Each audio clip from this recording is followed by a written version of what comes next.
ये कर दो। हाँ जी, क्या हाल चाल है आपका। स्वागत है आपका लोक बंधु के यूट्यूब चैनल पर। मैं हूं अभिषेक और मेरे साथ आप पढ़ रहे थे करंट अफेयर्स। करंट अफेयर के अंदर हम अप्रैल मंथ के करंट अफेयर कर रहे थे, जिसके अंदर हमने अप्रैल मंथ के करंट अफेयर 3 पार्ट्स में किए थे। पहला पार्ट जो ए था, जिसके अंदर हमने 1 से लेकर 10 अप्रैल तक कंप्लीट कर लिए थे। फिर हमने इसका बी पार्ट भी कर लिया था, जो कि 11 से लेकर 20 अप्रैल तक था।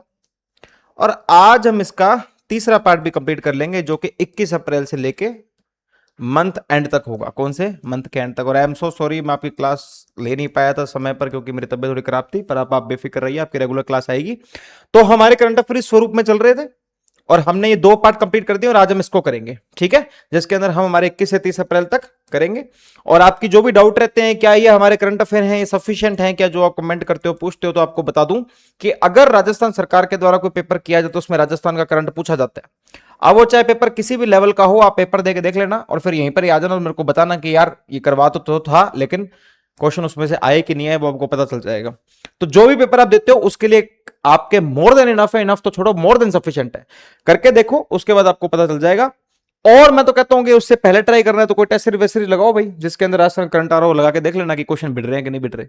ठीक है, तो शुरू करें इसको। चलिए, हम इसको सेक्टर्स के अंदर पढ़ेंगे। ये हमारा इंडेक्स है। सेक्टर क्या होंगे, जिसके अंदर हमारी योजनाएं व नीतियां होंगी, यानी कि प्लान्स एंड पॉलिसीज। फिर फेस्टिवल्स, फेयर्स, इवेंट्स, मेले, महोत्सव और कार्यक्रम। आर्थिक विकास समझौते, आर्थिक विकास समझौते और उसके अंदर चर्चित व्यक्तित्व, पुरस्कार वगैरह, अवार्ड्स, मेजर कैंपेन्स, अभियान जो भी चलाए गए हैं, जो भी हमारे स्पोर्ट्स से रिलेटेड करंट अफेयर है, और जो भी इसके अंदर नहीं आया वो सब आगे आने वाले मिसलेनियस के अंदर। ठीक है, अपेक्षा करता हूं इतनी बात आपको समझ में आ गई होगी। चलिए आगे चलते हैं। तो सबसे पहले योजनाएं और नीतियों से स्टार्ट करेंगे। तो पहली योजना और नीति के अंदर हम ये देखेंगे कि रिको ने क्या किया है। कुछ एक औद्योगिक क्षेत्रों में स्पोर्ट्स फैसिलिटी सेंटर बनाने की बात करी है। किसके अंदर? औद्योगिक क्षेत्र। औद्योगिक क्षेत्र मतलब इंडस्ट्रियल एरियाज के अंदर। लेकिन इन्होंने बात कही है कि हम सिर्फ और सिर्फ सैचुरेटेड औद्योगिक क्षेत्र लेंगे, सैचुरेटेड इंडस्ट्रियल एरिया लेंगे। सैचुरेटेड इंडस्ट्रियल एरिया क्या होता है? देखो, जैसे जब भी प्लाट लिया जाता है, प्लाट की सेल परचेज होती है, तब उसकी रजिस्ट्रेशन वगैरह करानी पड़ती है। तो जो लोकल बॉडी होती है उसको आवंटन पत्र आपको देती है कि आवंटित कर दिया गया आपको प्लाट, है ना। तो ये स्पोर्ट्स कॉम्प्लेक्स उन्हीं एरियाज में बनेगा जो सैचुरेटेड इंडस्ट्रियल एरिया, यानी कि यहां पर प्लाट ऑलरेडी आवंटित हैं, जहां अधिकांश प्लाट पहले ही आवंटित हो, where most of the plots are already allotted. Allotment हो चुकी है तो उस एरिया को चुन लिया जाएगा, अलॉटमेंट नहीं हो चुके तो उस एरिया को नहीं चुना जाएगा। टोटल कितने होंगे? 17 सैचुरेटेड एरिया होंगे। तो उन्होंने बोला कि उस पर्टिकुलर एरिया का स्क्वायर मीटर कितना होना चाहिए, तो स्क्वायर मीटर होना चाहिए 1000 से 3000 वर्ग मीटर के ऊपर होना चाहिए। और रेंटल मॉडल पे काम करेंगे, परचेज मॉडल पे काम नहीं करेंगे। 3 पॉइंट आपको बिल्कुल अच्छे तरीके से पता होना चाहिए। पहला, 17 सैचुरेटेड औद्योगिक क्षेत्र, फिर 1000 से 3000 वर्ग मीटर, और साथ में हमारा रेंटल मॉडल। अब ये पॉइंट देखो, ये क्या कहता है। जैसे ये टोटल हमारी 100% जमीन है, इसमें से काटा कितना? 20% का हिस्सा। ठीक है, अब ये हिस्सा 20% का हमने अलग काट लिया। ये जो 20% का हिस्सा आपने काटा है, इस 20% हिस्से के अंदर अन्य निर्माण की छूट है। अन्य निर्माण जैसे कि रिफ्रेशमेंट हो गया, पेयजल हो गया, और विश्राम कक्ष बनाने जाने की आपको स्पोर्ट्स कॉम्प्लेक्स के अंदर छूट है।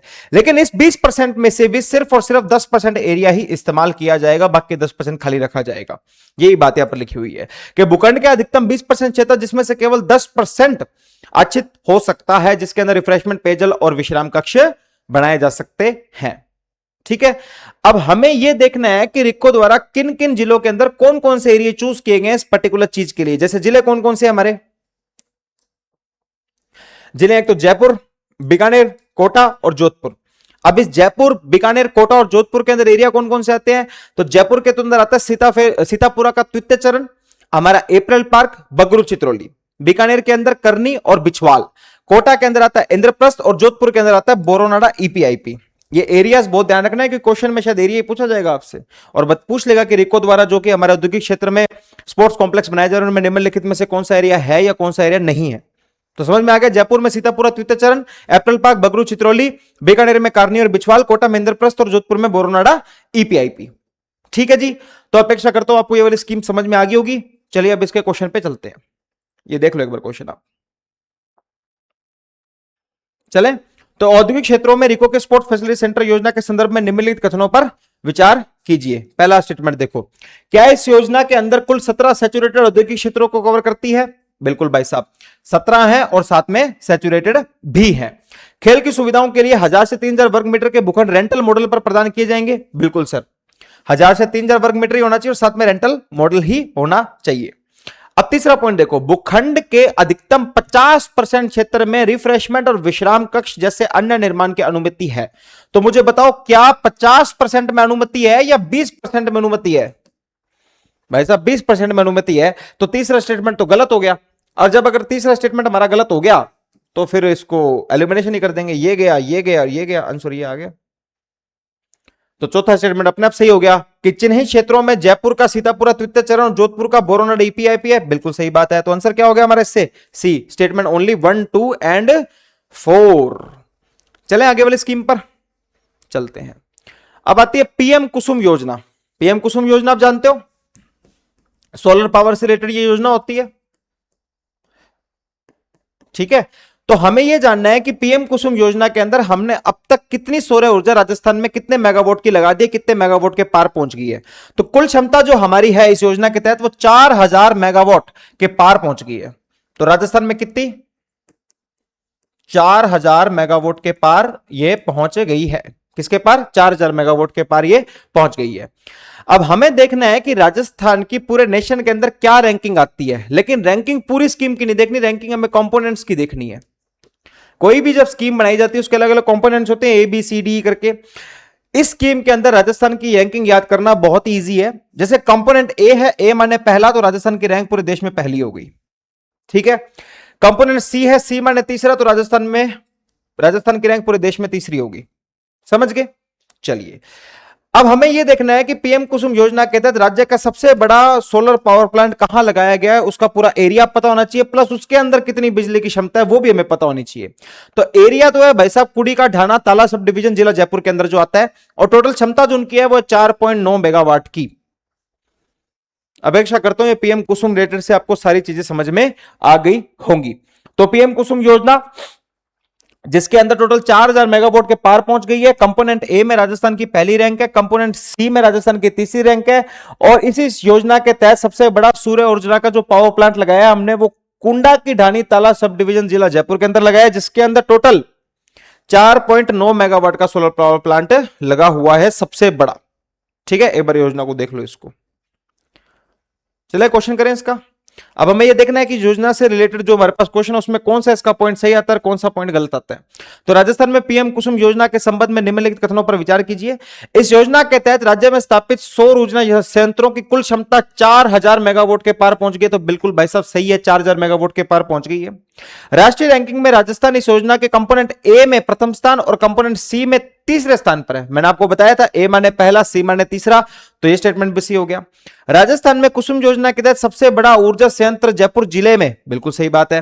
4.9 मेगावाट की क्षमता के साथ किया गया, बिल्कुल सही बात है। तो तीनों स्टेटमेंट सही हो गए, पहला, दूसरा और तीसरा। अब जो तीनों स्टेटमेंट हमारे पहला, दूसरा और तीसरा सही हुए, क्या इसमें से है? बिल्कुल है, डी। तो आंसर क्या हो जाएगा हमारा? डी। देख लो एक बार इसको, ठीक है जी। आगे चल सकते हैं। चलिए अब ये क्या कह रहा है, देखिए। Rajasthan ranks third in the country in the rooftop solar energy. कि रूफटॉप सोलर एनर्जी की राजस्थान की रैंक कौन सी आ रही है? थर्ड रैंक आ रही है, ठीक है। विद सोलर पावर प्लांट तो लगाया, सोलर पावर प्लांट तो लगाया, लेकिन कहां लगाया? रूफटॉप पर। तो उसके अंदर हमारी रैंक कितनी है रूफटॉप सोलर पावर प्लांट के अंदर? राजस्थान की थर्ड रैंक है। उसी के बारे में इसके अंदर बात करेंगे, ठीक है। तो कितने अब तक सोलर रूफटॉप पावर प्लांट लगा चुके हैं हम? 2,45,317 रूफटॉप लगा चुके हैं। और वो 2,45,317 रूफटॉप जो लगा चुके हैं वो कितनी बिजली बना रहे हैं? तो वो 2090 मेगावाट की बिजली बना रहे हैं। कितनी बना रहे हैं? 2090 मेगावाट की वो बिजली बना रहे हैं, जो हमने 2,45,317 रूफटॉप सोलर पावर प्लांट हमने लगाए हैं। अब राजस्थान जब हमारा थर्ड नंबर पर है तो फर्स्ट पे कौन है, सेकंड पे होना पता होना चाहिए। तो फर्स्ट पे तो है भाई साहब गुजरात, और सेकंड पे हमारा कौन है? महाराष्ट्र। यह बात भी आपको ध्यान में रखनी है। तो गुजरात टोटल 6,882 मेगावाट की क्षमता के साथ काम कर रहा है, और महाराष्ट्र हमारा 542 मेगावाट की क्षमता के साथ काम कर रहा है। ये सोलर रूफटॉप है, रूफटॉप के ऊपर सोलर की बात हो रही है, जो रूफटॉप के ऊपर सोलर लगते हैं ना, स्पेसिफिकली उनकी। तो टोटल नंबर ऑफ सोलर कितने? 2,45,317, और उसके साथ साथ उनकी टोटल क्षमता 2,090 मेगावाट। राजस्थान के बाद पहले नंबर पे गुजरात 6,882 मेगावाट, और दूसरे नंबर पे महाराष्ट्र 5,442 मेगावाट के साथ काम कर रहा है, ठीक है। तो हमें यह भी पता होना चाहिए कि पीएम सूर्य घर योजना जो हमारी चल रही है, अब तक हमने कितनी क्षमता के मेगावाट के लगा दिए? तो 668 मेगावाट हमने इस स्कीम के अंडर लगा भी दिए हैं पीएम सूर्य घर योजना के तहत। ठीक है, तो टोटल नंबर कितना उनका? तो 1,77,468 रूफटॉप सोलर पावर प्लांट हम लगा चुके हैं। ठीक है, तो इतनी बात आपको समझ में आ गई कि रूफटॉप पावर प्लांट की बात करें तो टोटल 2,45,317 लगे हुए हैं, जिनकी क्षमता 2,090 मेगावाट है। गुजरात पहले स्थान पर 6,882 मेगावाट के साथ है। महाराष्ट्र दूसरे स्थान पर 5,042 मेगावाट के साथ है। पीएम सूर्यघर योजना के तहत राज्य में अब तक 668 मेगावाट क्षमता के साथ कितने? 1,77,468 रूफटॉप्स हम लगा चुके हैं इस स्कीम के अंडर। ठीक है, ओवरऑल ये है। समझ में आ गई आपको बात? चल सकते हैं आगे। क्वेश्चन देखो इसका, करने की कोशिश करो, हो रहा है कि आपसे कि ना हो रहा। चलिए, तो राजस्थान में रूफटॉप और ऊर्जा के संबंध में निम्नलिखित कथनों पर विचार कीजिए। राजस्थान वर्तमान में रूफटॉप और सौर ऊर्जा की क्षमता में मामले में भारत में तीसरे स्थान पर है। तो क्या स्टेटमेंट सही है? बिल्कुल सही है भाई साहब। तीसरे पर है तो पहले पर कौन हो गया? पहले पर हो गया हमारा गुजरात, और दूसरे पर कौन हो गया? तो दूसरे पर हो गया भाई साहब हमारा महाराष्ट्र। दूसरा स्टेटमेंट, राजस्थान के घरेलू औद्योगिक क्षेत्रों में स्थापित रूफटॉप संयंत्रों की कुल क्षमता 2,090 मेगावाट है। बिल्कुल भाई साहब, यह कथन भी सही है। तीसरा देखिए, महाराष्ट्र 6,882 मेगावाट क्षमता के साथ देश में पहले स्थान पर है। क्या यह स्टेटमेंट सही है? क्या यह महाराष्ट्र या गुजरात है? गुजरात है ना भाई साहब, तो गलत हो जाएगा क्योंकि उन्होंने उल्टा रख दिया। गुजरात को तो दूसरा स्थान दे दिया, महाराष्ट्र को पहला दे दिया। एक्चुअली में गुजरात पहले पर है, महाराष्ट्र दूसरा पर है। स्टेटमेंट गलत। जब तीसरा स्टेटमेंट गलत हो गया तो एलिमिनेशन लगाएंगे, ये गया, ये गया, ये गया, आंसर आ गया हमारा सी। आ गया कि नहीं आ गया? तो चौथा स्टेटमेंट ऑटोमेटिकली सही हो गया। पीएम सूर्यघर योजना के तहत राज्य में 1,77,468 रूफटॉप सौर संयंत्रों के माध्यम से 468 मेगावाट क्षमता स्थापित की गई है। उपरोक्त में से कौन सा कथन सही है? तो भाई साहब बिल्कुल सी सही है, 1, 2 एंड 4, क्योंकि तीसरे के अंदर इन्होंने उल्टा करके लिख दिया। तो ये भाई आपके योजना क्वेश्चन थे। अपेक्षा करता हूं आपको समझ में आए होंगे, सारी बातें आपके पल्ले पड़ी होंगी। तो अगर आपको तो आगे चले, चलो चलिए, महोत्सव, मेले और कार्यक्रम। ठीक है, चलिए। अब एक क्या हुआ, हमारा जो राजस्थान यूनिवर्सिटी है, कौन सी राजस्थान यूनिवर्सिटी है ना ये, अब इसका 35वां कॉन्वोकेशन चल रहा था। 35वां कॉन्वोकेशन चल रहा था, यानी दीक्षांत समारोह चल रहा था, 35 नंबर का दीक्षांत समारोह।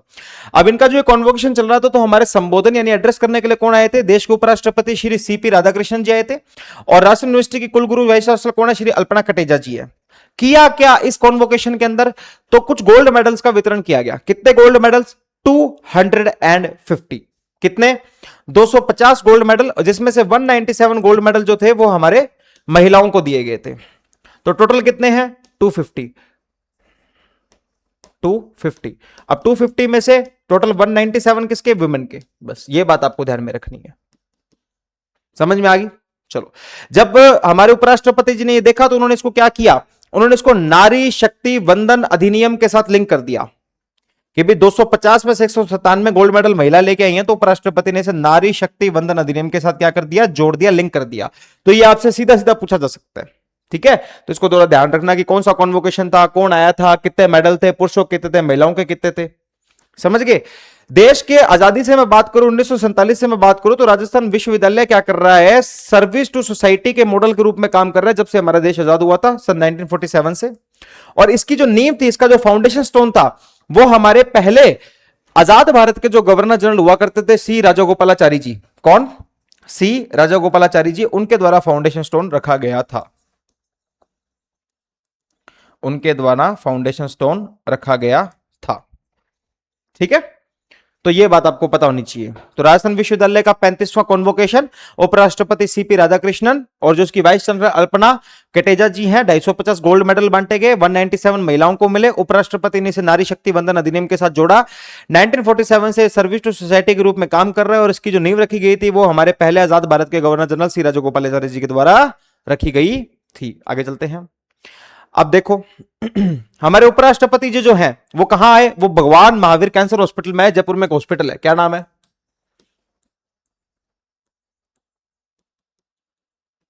भगवान महावीर कैंसर हॉस्पिटल, जयपुर में है ये। ठीक है, अब इसके अंदर हमारे वाइस प्रेसिडेंट साहब आते हैं। क्यों? क्योंकि इन्होंने क्या किया था, यहां पर एक कैंसर सर्वाइवर डे का सेलिब्रेशन चल रहा था, उसके अंदर ये लोग आए थे। कौन सा? Cancer survivor day. और एक कैंसर सर्वाइवर डे का जो सेलिब्रेशन था वो करवाया किसने था? वो भगवान महावीर कैंसर हॉस्पिटल वालों ने ही करवाया था। इतनी बात आपको पता होनी चाहिए। समझ गए कि भारत में कैंसर की स्थिति, उपराष्ट्रपति का संबोधन। उपराष्ट्रपति जयपुर में भगवान महावीर कैंसर हॉस्पिटल द्वारा आयोजित कैंसर उत्तरजीवी दिवस समारोह में शामिल हुए, जिसमें यह बताया गया कि हर साल, एक साल के अंदर, कितने साल के अंदर? एक साल के अंदर 15 लाख नए कैंसर के मरीज आते हैं। कितने? 15 लाख, 15 lakhs कैंसर के मरीज आते हैं। और उसमें से 75%, कितने? 75% जो होते हैं वो कौन होते हैं? रूरल होते हैं। कि 15 लाख कैंसर के मरीज आते हैं और उसमें से 75% ग्रामीण क्षेत्रों से, रूरल क्षेत्रों से आते हैं। तो ये बात उसके अंदर हमें पता चली।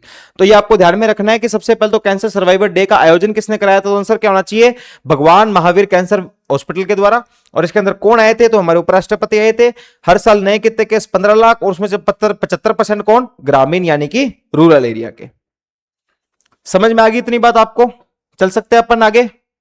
चलिए अब देखो 23वां कैंसर उत्तरजीवी दिवस व स्वास्थ्य आंकड़े यानी कि स्टैटिस्टिक्स। सबसे पहली बात, जब भी कोई स्टैटिस्टिक्स आती है तो हमारे दिमाग में पहला क्वेश्चन ये आता है कि स्टैटिस्टिक्स को निकालता कौन है? ठीक है, तो स्टैटिस्टिक्स को निकालता हमारा भगवान महावीर कैंसर महाविद्यालय ने कराया था कि पूरा का पूरा आयोजन भगवान महावीर कैंसर अस्पताल एवं अनुसंधान केंद्र। क्या आंकड़े आए हैं कि मैं आपको बता चुका हूं, हर साल 15 लाख से अधिक नए मामले, जिसमें से 75% जो क्या है? रूरल के हैं। देश भर में अब तक मात्र 450 से अधिक डे केयर कैंसर सेंटर हैं। कितने? 450। और हर साल केसेस कितने हैं? 15 लाख से ज्यादा, जिसमें से 75% कौन से हैं? सिर्फ और सिर्फ रूरल। ठीक है, अगर मैं राजस्थान की बात करूं तो राजस्थान का इस बार हेल्थ बजट कितना है? तो राजस्थान का भाई साहब इस बार हेल्थ बजट है 35,000 करोड़। कितना? 35,000 करोड़ रुपीस। तो ये फैक्ट भी आपको पता होना चाहिए। राजस्थान स्वास्थ्य बजट चिकित्सा मंत्री कौन है? हमारे गजेंद्र सिंह खीमसर के अनुसार प्रदेश का स्वास्थ्य बजट 35,000 करोड़ रुपए है। ठीक है, और कुछ सामाजिक संदेश भी दिए थे हमारे उपराष्ट्रपति जी ने कि कैंसर से कोई अकेला ना लड़े। यह बात उन्होंने यहां पर आके कही थी कि कैंसर से कोई अकेला ना लड़े। ठीक है, message no one should fight the cancer alone. तो ये फैक्ट आप चेक कर लो। तो स्टैटिस्टिक्स का नंबर कौन सा है? 23वां। कौन सी स्टैटिस्टिक्स थी ये? 23वीं। करवाया किसने? भगवान महावीर कैंसर अस्पताल ने। कितने हर साल नए cases? 15 lakh. Day care centre कितने हैं? 450। राजस्थान का बजट कितना है? 35,000 करोड़। और इसके अंदर उपराष्ट्रपति जी क्या बात करके गए? कोई भी कैंसर से अकेला ना लड़े। चलिए, रेमेटोलॉजी अवेयरनेस वॉकाथॉन। वॉकाथॉन समझते हो आप? चलना होता है इसके अंदर, बस किसी एक चीज के लिए इकट्ठे, किसी कॉज के लिए जब आप चलते हो तो उसको वॉकाथॉन कहते हैं। हुई कब थी? तो 26 अप्रैल 2026 को हुई थी अल्बर्ट हॉल जयपुर। कहां पर? Albert hall Jaipur. ठीक है, करवाया किसने था? तो जो यहां की राजस्थान रूमेटोलॉजी एसोसिएशन है उन्होंने करवाया था। किसके साथ कोलैबोरेट करके करवाया था? तो इंडियन रूमेटोलॉजी एसोसिएशन के साथ। तो राजस्थान रूमेटोलॉजी एसोसिएशन ने करवाया था, आईआरए यानी इंडियन रूमेटोलॉजी एसोसिएशन के साथ सहयोग में मिलकर करवाया था। कब हुआ था? 26 अप्रैल, Albert Hall, Rajasthan rheumatology collaboration IRA के साथ। किसके साथ? आईआरए के साथ। किसका? आरआरए का। या आरआर तो क्या हो गया? राजस्थान रूमेटोलॉजी एसोसिएशन, और आईआरए क्या हो गया? Indian rheumatology association. ठीक है, समझ में आ गई आपको बात? चल सकते हैं आगे। चलिए, अब यहां पर एक हमारे यहां पर एक गानों भरी और बड़ी म्यूजिकल इवनिंग हुई थी, जिसका क्या नाम था? कि क्लासिकल्स ऑफ कल्याण जी आनंद जी। ठीक है, क्या नाम था? Classicals of Kalyan ji Anand ji musical evening. अब म्यूजिकल इवनिंग हुई थी तो ऐसी किस जगह पर होगी जहां पर म्यूजिक के लिए काफी सारे लोग प्रस्तुत हो पाए, काफी सारे लोग वहां पर आ पाए, एक साथ बैठ पाए और उसको एंजॉय कर पाए, है कि नहीं? तो उसकी जगह इन्होंने कौन सी चूज करी? 17 मई 2026 को बिरला ऑडिटोरियम जयपुर। कौन सा? बिरला सभागार यानी बिरला ऑडिटोरियम जयपुर। ठीक है, करवाया किसने था? इसको करवाया था भाई साहब गोल्डन एरा म्यूजिकल सोसाइटी के द्वारा। किसके द्वारा? गोल्डन एरा म्यूजिकल सोसाइटी के द्वारा। जो यहां पर म्यूजिकल इवनिंग हुई है क्लासिकल्स ऑफ कल्याण जी आनंद जी नाम की, पहली तो वो ही काम पर है, तो वो आपको पता होना चाहिए। तो भाई साहब बिरला ऑडिटोरियम के अंदर उसको करवाने वाले कौन है? तो गोल्डन एरा म्यूजिकल सोसाइटी है। जब गोल्डन एरा म्यूजिकल सोसाइटी का नाम आ गया तो बीच में यह नाम भी आना चाहिए कि गोल्डन एरा म्यूजिकल सोसाइटी के प्रेसिडेंट कौन है? तो उनका नाम है रोटेरियन सुधीर जैन गोधा जी। और सचिव कौन है इसके हमारे गोल्डन एरा म्यूजिकल सोसाइटी के? तो हैं श्री CS संजय पाबूवाल जी। समझ में आ गई बात आपको कि हमारा एक क्लासिकल्स ऑफ कल्याण जी आनंद जी नाम की इवनिंग हुई, बिरला ऑडिटोरियम के अंदर हुई थी, 17 मई 2026 को हुई थी, जिसको गोल्डन एरा म्यूजिकल सोसाइटी के द्वारा कराया गया था। गोल्डन एरा म्यूजिकल सोसाइटी के जो हमारे प्रेसिडेंट, उनका नाम है सुधीर जैन गोदा जी, और जो हमारे सेक्रेटरी हैं वो है हमारे सीए कौन से, संजय पाबूवाल जी। ठीक है, दिखाया गया क्या इसके अंदर, कल्याण जी आनंद जी म्यूजिकल इवनिंग के अंदर धर्मेंद्र और गायिका आशा भोसले के सदाबहार नगमों को दिखाया गया यहां पर। It will mainly feature a performance of evergreen नगमन of Kalyan ji Anand ji music by actor Dharmendra and singer Asha Bhosle. दोनों के दोनों लोग आज हमारे बीच में नहीं है, पर इनकी यहां पर दिखाई जाएगी। समय मिले तो 17 मई को आप जरूर जाके इसको देख के आइएगा, क्लासिकल इवनिंग होने वाली है, बहुत बढ़िया। ठीक है, तो र्यूमेटोलॉजी अवेयरनेस वैकाथन भी आपको समझ में आ गया। क्लासिकल इवनिंग जो हमारी कल्याण जी आनंद जी वाली होने वाली है वो भी आपको समझ में आ गई होगी। चले आगे, चलिए देखिए, एक एम्प्लॉयमेंट सेशन किया जा रहा है किसके ऊपर, आर्टिफिशियल इंटेलिजेंस के ऊपर, मशीन लर्निंग के ऊपर। क्या किया जा रहा है, एक एम्प्लॉयमेंट सेशन किया जा रहा है आर्टिफिशियल इंटेलिजेंस और मशीन लर्निंग के ऊपर। करा कौन रहा है, तो सबसे पहले तो राजस्थान जो हमारा विश्वविद्यालय है उसका एक इंटरनेशनल कोऑपरेशन सेल है। क्या है, इंटरनेशनल कोऑपरेशन सेल। ये राजस्थान विश्वविद्यालय का इंटरनेशनल कोऑपरेशन सेल, जिसको आईसीसी के नाम से भी जाना जाता है। ठीक है, प्लस साथ में जो इनका department of European language literature and culture है, यूरोपीय भाषा साहित्य एवं संस्कृत अध्ययन विभाग जो ELLCS है, ये दोनों मिलकर क्या करा रहे हैं, एक एम्प्लॉयमेंट सेशन करा रहे हैं आर्टिफिशियल इंटेलिजेंस के ऊपर और मशीन लर्निंग के ऊपर।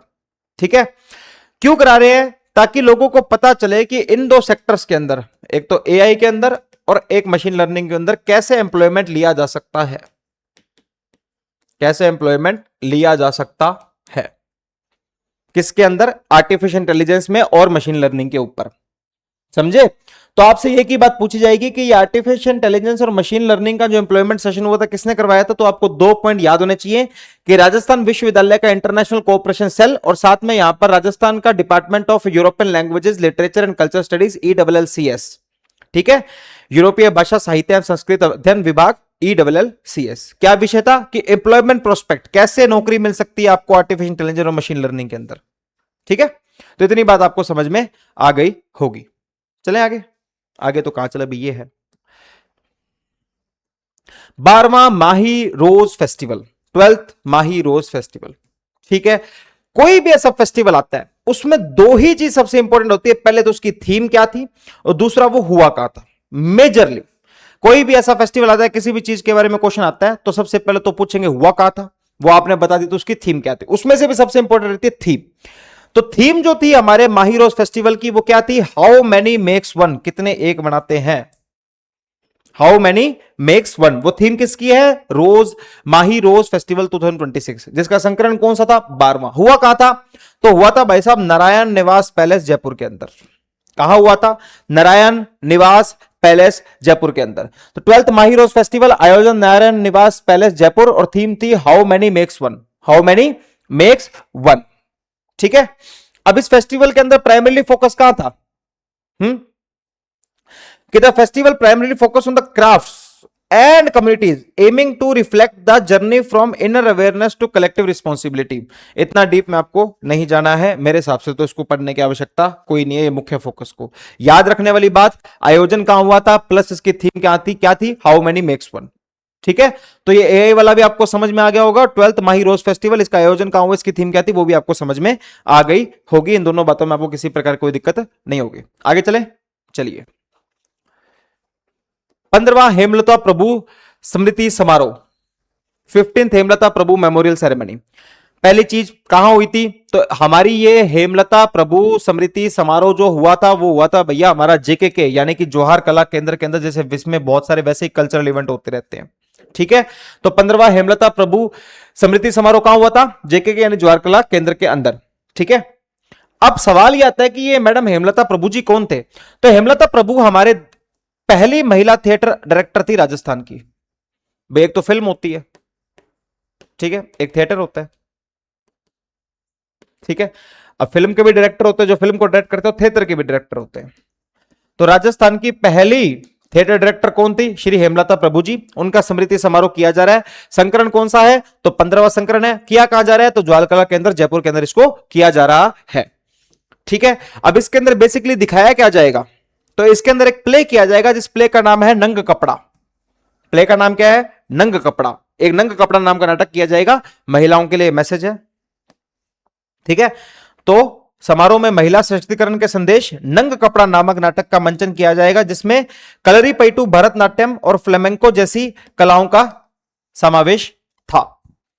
कैसा कैसा था कि कौन कौन सी? एक तो हमारी कलरीपयट्टू, भरतनाट्यम और फ्लेमेंको। कलरीपयट्टू पता होगा आपको, एक केरला की मार्शल आर्ट की स्टाइल है, जैसे जूडो होता है, कराटे होता है, वैसे क्या होता है कलरीपयट्टू। तो भरतनाट्यम एक क्लासिकल डांस है। तो ऐसे संकलन हमारे यहां पर कहां दिखाए जाएंगे? 15वां हेमलता प्रभु मेमोरियल सेरेमनी के अंदर, जो जौहर कला केंद्र के अंदर करवाई जा रही है। हेमलता प्रभु जी हमारे राजस्थान की पहली जो वुमेन थिएटर डायरेक्टर है। और प्री प्रेजेंटेशन नंग कपड़ा वुमेन एम्पावरमेंट को दिखाने के लिए नाटक भी किया जाएगा। इतनी बात आपको समझ में आ गई होगी, ठीक है जी। एक यहां पर ग्लोबल राजस्थान एग्रोट मीट हो रही है, ग्राम ग्लोबल राजस्थान एग्रीटेक मीट, ठीक है। तो 2026 के तहत कर्टन रेजर एम ओरिएंटेशन कार्यक्रम होगा। एक कर्टन रेजर ओरिएंटेशन प्रोग्राम है ग्राम 2026 के नाम पे, ग्लोबल राजस्थान एग्रीटेक मीट। सवाल वही, कहां हो रही है? तो भाई साहब जयपुर में। कहां पर? जयपुर में। राजस्थान में कृषि क्षेत्र को नवाचार, तकनीक और निवेश से जोड़ना। देखो भाई, अगर आप देखो एग्रीकल्चर करते हो और आज के जमाने में एग्रीकल्चर के दौरान आप नई टेक्नोलॉजी का इस्तेमाल नहीं कर रहे हो, तो आप मान के चलो कि वो लोग जो नई टेक्नोलॉजी का इस्तेमाल कर रहे हैं वो आपसे ज्यादा प्रोड्यूस कर रहे हैं और कम मेहनत में कर रहे हैं, ठीक है, और अच्छी फसल कर रहे हैं, क्योंकि टेक्नोलॉजी चीजों को डेवलप करने में हेल्प करती है। उसी के तहत यहां पर कर्टन रेजर ओरिएंटेशन प्रोग्राम किया गया, जो कि जयपुर के अंदर हो, और बोला कि एग्रीकल्चर सेक्टर को ना थोड़ा इनोवेटिव टेक्नोलॉजी और इन्वेस्टमेंट से जोड़ो, ताकि वो और अच्छे से एग्रीकल्चर कर पाए, और अच्छे से अपनी जमीन की प्रोडक्टिविटी बढ़ा पाए और अच्छे प्रकार की फसलें वहां पर उगा पाए, ठीक है।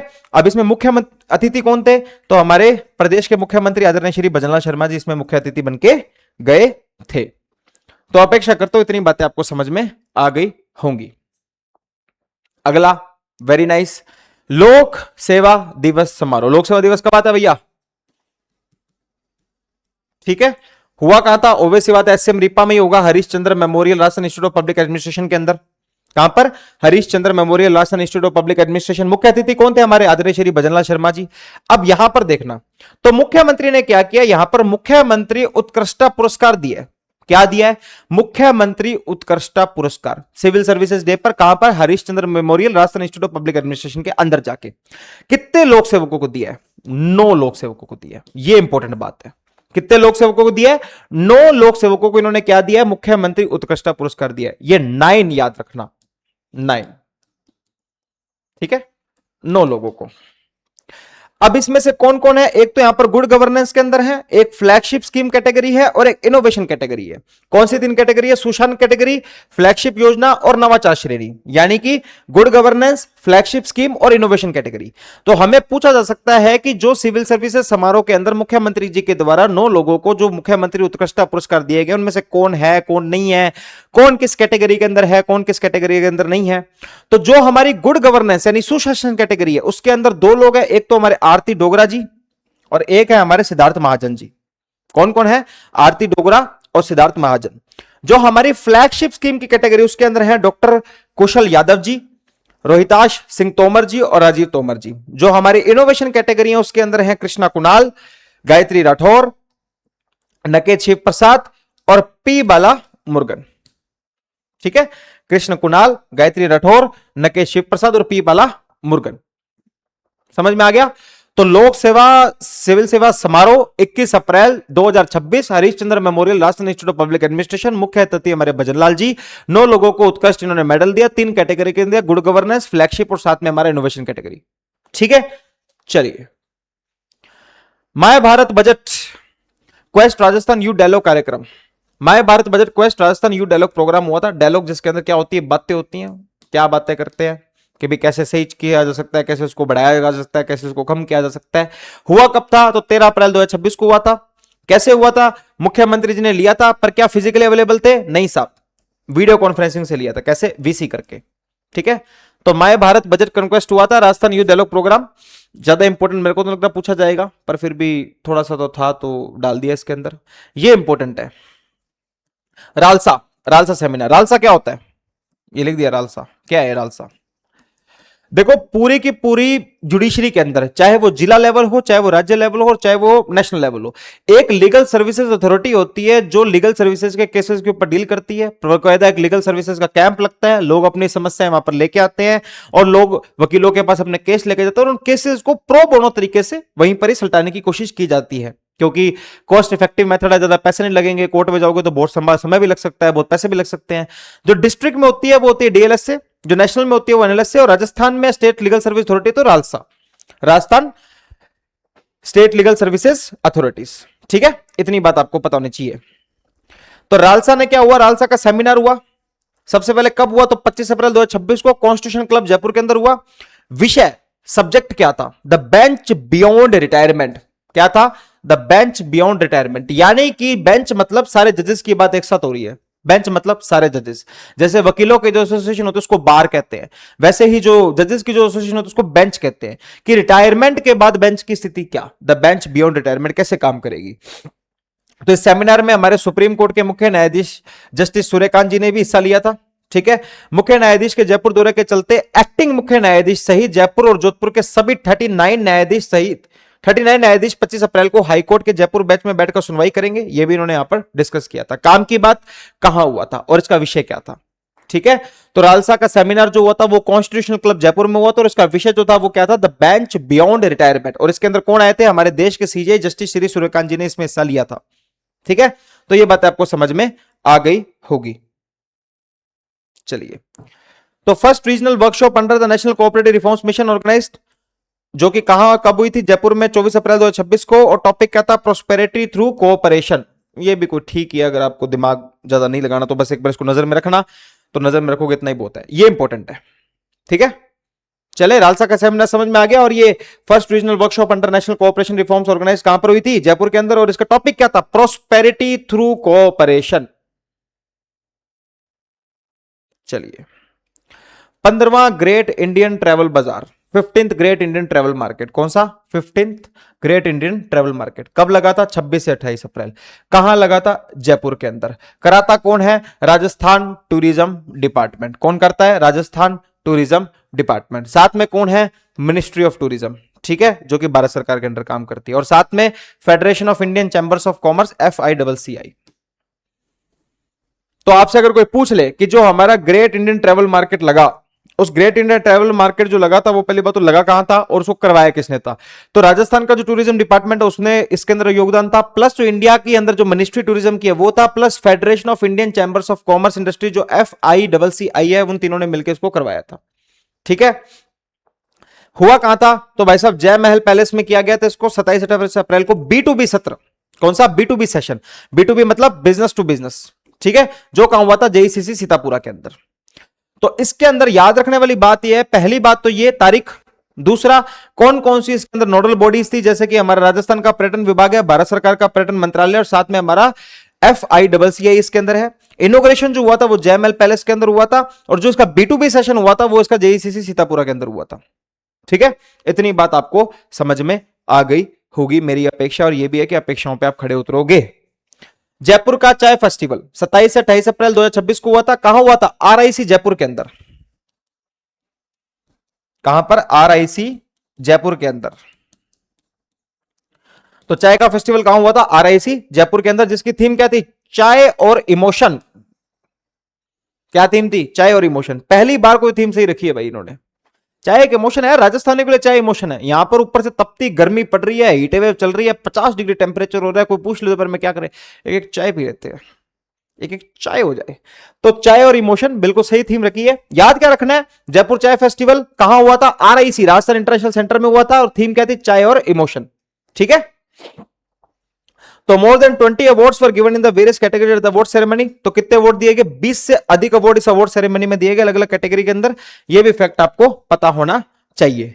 तो आपको दोनों बातें समझ में आ गई। 15वां ग्रेट इंडियन ट्रैवल बाजार, इसकी एजेंसी कौन कौन सी थी, B2B वाला कहां हुआ था, और इसका जो इनोग्रेशन था वो कहां हुआ था, प्लस जयपुर चाय फेस्टिवल कहां हुआ था, RIC के अंदर, उसकी थीम थी चाय और इमोशन, और कितने अवार्ड दिए गए, 20। चले, ग्लोबल राजस्थान एग्रीगेट मीट हुई ग्राम। ठीक है, ग्लोबल राजस्थान एग्रीगेट मीट ग्राम, उसका क्या हुआ, रोड शो। ठीक है, तो रोड शो जो हुआ था वो कहां हुआ था, वो हुआ था भाई साहब कन्वेंशन हॉल जो होटल अशोक के अंदर है, नई दिल्ली के अंदर। नई दिल्ली में एक हमारा होटल अशोक है, उसके अंदर जो कन्वेंशन सेंटर है उसके अंदर हमारा ग्लोबल राजस्थान एग्रीगेट मीट हुई थी। ठीक है, मेन फोकस क्या था इस प्रोग्राम का कि हमें क्या करना है, एक तो एग्रीकल्चर टेक्नोलॉजी, एग्रीटेक का इनोवेशन करना है, एग्रीकल्चर में टेक्नोलॉजी डालनी है, एग्रीटेक का इनोवेशन करना है, प्लस इन्वेस्टमेंट और पार्टनरशिप प्रोग्राम लेके आने हैं। क्या लेके आने हैं? इन्वेस्टमेंट और पार्टनरशिप प्रोग्राम। तो जो ग्लोबल राजस्थान एग्रीगेट मीट हुई, ग्राम हुई, वो पहली बात तो हुई कहां पर? तो हुई वो कन्वेंशन हॉल जो होटल अशोक है नई दिल्ली के, उसके अंदर। क्या क्या बोला गया कि एक तो एग्रीटेक को बढ़ावा दो। एग्रीटेक का मतलब एग्रीकल्चर के अंदर टेक्नोलॉजी लेके आओ, प्लस एग्रीकल्चर के अंदर इन्वेस्टमेंट लाओ, पार्टनरशिप के मेथड लेके आओ, ताकि एग्रीकल्चर जो है वो हमारे देश में ग्रो करे। यार प्राइमरी इकोनॉमी है हमारी यार, अब अगर प्राइमरी इकोनॉमी ऐसे पिछड़ जाएगी तो देश के अंदर फिर क्या हाल होगा। तो इस वजह से इन्होंने क्या किया, इस चीज को करवाया। कहां? कन्वेंशन हॉल, होटल दी अशोक, नई Delhi. Agritech innovation plus investment and partnership. ठीक है, चलिए एक हमारा राज ममता का कार्यक्रम हुआ। क्या हुआ? Raj Mamta, Rajasthan mental awareness monitoring and treatment of all. Rajasthan mental awareness monitoring and treatment of all. Budget के अंदर अनाउंसमेंट होती 2026-23 के अंदर। राज्य स्तरीय संस्थान जयपुर में centre of excellence in mental health की स्थापना। देखो ये इंपॉर्टेंट हो जाता है। तो राज ममता के अंदर क्या कर रहे हैं? राज्य स्तर पर centre for excellence in mental health, centre for excellence in mental health, इसकी स्थापना की जा रही है। और ये कहां की जा रही है? जयपुर के अंदर। कहां पर? जयपुर के अंदर। तो आपसे पूछ लेंगे कि राजस्थान राज ममता के तहत किसकी स्थापना की जा रही है, तो आपको पता होना चाहिए centre for excellence in mental health की स्थापना की जा रही है। कहां की जा रही है? जयपुर के अंदर की जा रही है। ठीक है, और इसके साथ साथ जो भी जितने भी डिस्ट्रिक्ट हेडक्वार्टर्स हैं, जो भी जितने डिस्ट्रिक्ट हेडक्वार्टर्स हैं, उनके अंदर डिस्ट्रिक्ट के सेंटर ऑफ एक्सीलेंस की स्थापना की जाएगी। डिस्ट्रिक्ट हेडक्वार्टर के अंदर भी इसकी स्थापना की जाएगी। जैसे स्टेट के अंदर तो हमारा कौन सा हो गया? Centre for excellence in mental health की स्थापना, और डिस्ट्रिक्ट लेवल पर मेंटल हेल्थ केयर सेल्स की स्थापना, मेंटल हेल्थ केयर सेल्स की स्थापना डिस्ट्रिक्ट लेवल पर की जाएगी। दोनों के दोनों किसके अंदर? राज ममता के अंदर। किसके अंदर? राज ममता के अंदर। ठीक है, आते हैं एड्यूफेस्ट 2026 करियर मेला। ठीक है, पहला सवाल कि आयोजन कहां पर हुआ था, दूसरा सवाल करवाया किसने था। ये दो ही मेजर क्वेश्चन है जिसमें सब क्वेश्चन देखने को मिलेगा। तो आपको पता होना चाहिए जो एड्यूफेस्ट है वो 24 से 26 अप्रैल में हुआ था राजस्थान इंटरनेशनल सेंटर जयपुर के अंदर। कहां पर? RIC जयपुर के अंदर। अब देखो RIC Rajasthan international centre Jaipur के अंदर दो इवेंट हो गए। पहला तो ये है, पहला तो कोई और था, दूसरा ये है। पहला कौन सा था वो कमेंट में बताना। आयोजक करवाया किसने था? तो राजस्थान पत्रिका था एक तो साथ में, और एक हमारी जो MJRP यूनिवर्सिटी है, कौन सी? MJRP यूनिवर्सिटी, उन दोनों ने मिलकर इसको करवाया था। किसने किसने करवाया था? एक तो हमारा साथ में कौन था? राजस्थान पत्रिका, और साथ में हमारी MJRP यूनिवर्सिटी ने मिलकर, महात्मा ज्योतिराव फुले यूनिवर्सिटी, इन दोनों ने मिलकर इसको कराया था। इनॉग्रेशन किसके द्वारा किया गया? जो हमारे श्री प्रेमचंद बैरवा जी हैं, राजस्थान के डिप्टी CM है, दो में से एक, उनके द्वारा इस इवेंट एड्यूफेस्ट 2026 का इनके अंदर इनॉग्रेशन किया गया।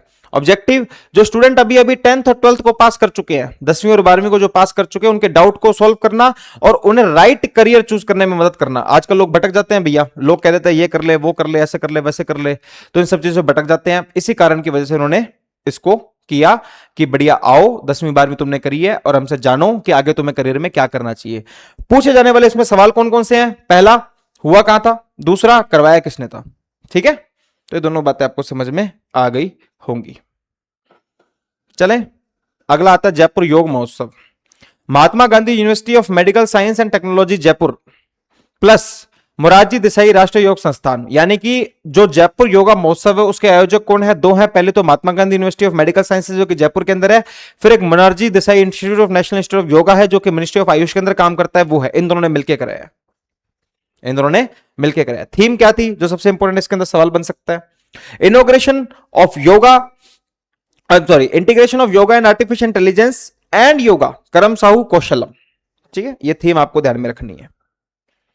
देख लो भाई, यहां पर देख लो ढंग से क्या थीम है। Integration of yoga and artificial intelligence, integration of yoga and artificial intelligence and करम साहू कौशलम, ये थीम है किसकी? जयपुर योगा महोत्सव की, जिसको कराया किसने? एक तो महात्मा गांधी यूनिवर्सिटी थी और एक साथ में हमारा Morarji Desai national institute of yoga था जो कि मिनिस्ट्री ऑफ आयुष के अंडर काम करता है। ठीक है, चलिए क्वेश्चन पे चलते हैं। क्वेश्चन क्या कहता है? हाँ भाई, तो 4 अप्रैल 2026 में राजस्थान में आयोजित महोत्सव और कार्यक्रम के संदर्भ अप्रैल 2026 में राजस्थान में आयोजित महोत्सव और कार्यक्रम के संदर्भ में निम्नलिखित कथनों पर विचार कीजिए। राजस्थान विश्वविद्यालय के 35वें दीक्षांत समारोह को उपराष्ट्रपति सीपी राधाकृष्णन ने संबोधित किया था। क्या यह कथन सही है कि गलत है? बिल्कुल भाई साहब, एकदम सही स्टेटमेंट है। दूसरा, 12वें माही रोज फेस्टिवल के अंदर theme how many makes one थी कि नहीं थी? बिल्कुल भाई साहब, how many makes one 12th Mahi rose festival था, यही थीम थी। तो पहला और दूसरा तो सही हो गया। हेमलता प्रभु जिनकी स्मृति में 15वां समारोह आयोजित किया गया, राजस्थान की पहली महिला नाट्य निर्देशक थी। क्या थिएटर के अंदर ये हेमलता प्रभु जी जो थी वो पहली थिएटर डायरेक्टर थी हमारे राजस्थान की? मैंने आपको बताया था दो होता है, फिल्म और थिएटर, और यस बिल्कुल सही बात है, थिएटर की डायरेक्टर थी। तो तीसरा भी सही हो गया। तो भाई तीसरा सही हो गया, तो इसको तो पहले बाहर निकाल दो, ठीक है। चलो, लोक दिवस सेवा के अवसर पर मुख्यमंत्री ने 15 लोक सेवकों को मुख्यमंत्री उत्कृष्ट पुरस्कार से सम्मानित किया। भाई बताओ 15 थे या 9 थे? 9 थे ना, तो 15 कहां से हो गए? तो गलत हो गया। जब चौथा गया तो ये भी गया, और 1 2 3 तो है ही, एक और करना पड़ेगा।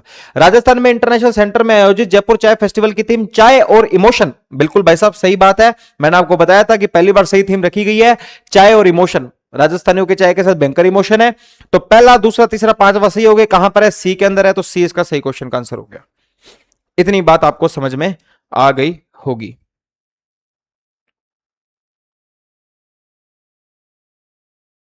ठीक है, आगे चलते हैं। समझ गए? चलिए, तो ये भाई अब आ गया हमारा अगला सेक्शन आ गया, आर्थिक विकास और कौन कौन से समझौते हुए हैं उसके बारे में हम टॉपिक पढ़ेंगे और उसके एमसीक्यू करने की ट्राई करेंगे। चलिए आगे चले। आर्थिक विकास एवं समझौते, आरएसएलडीसी और fashion design council of Rajasthan के बीच एमओयू है। एमओयू का मतलब पता है आपको?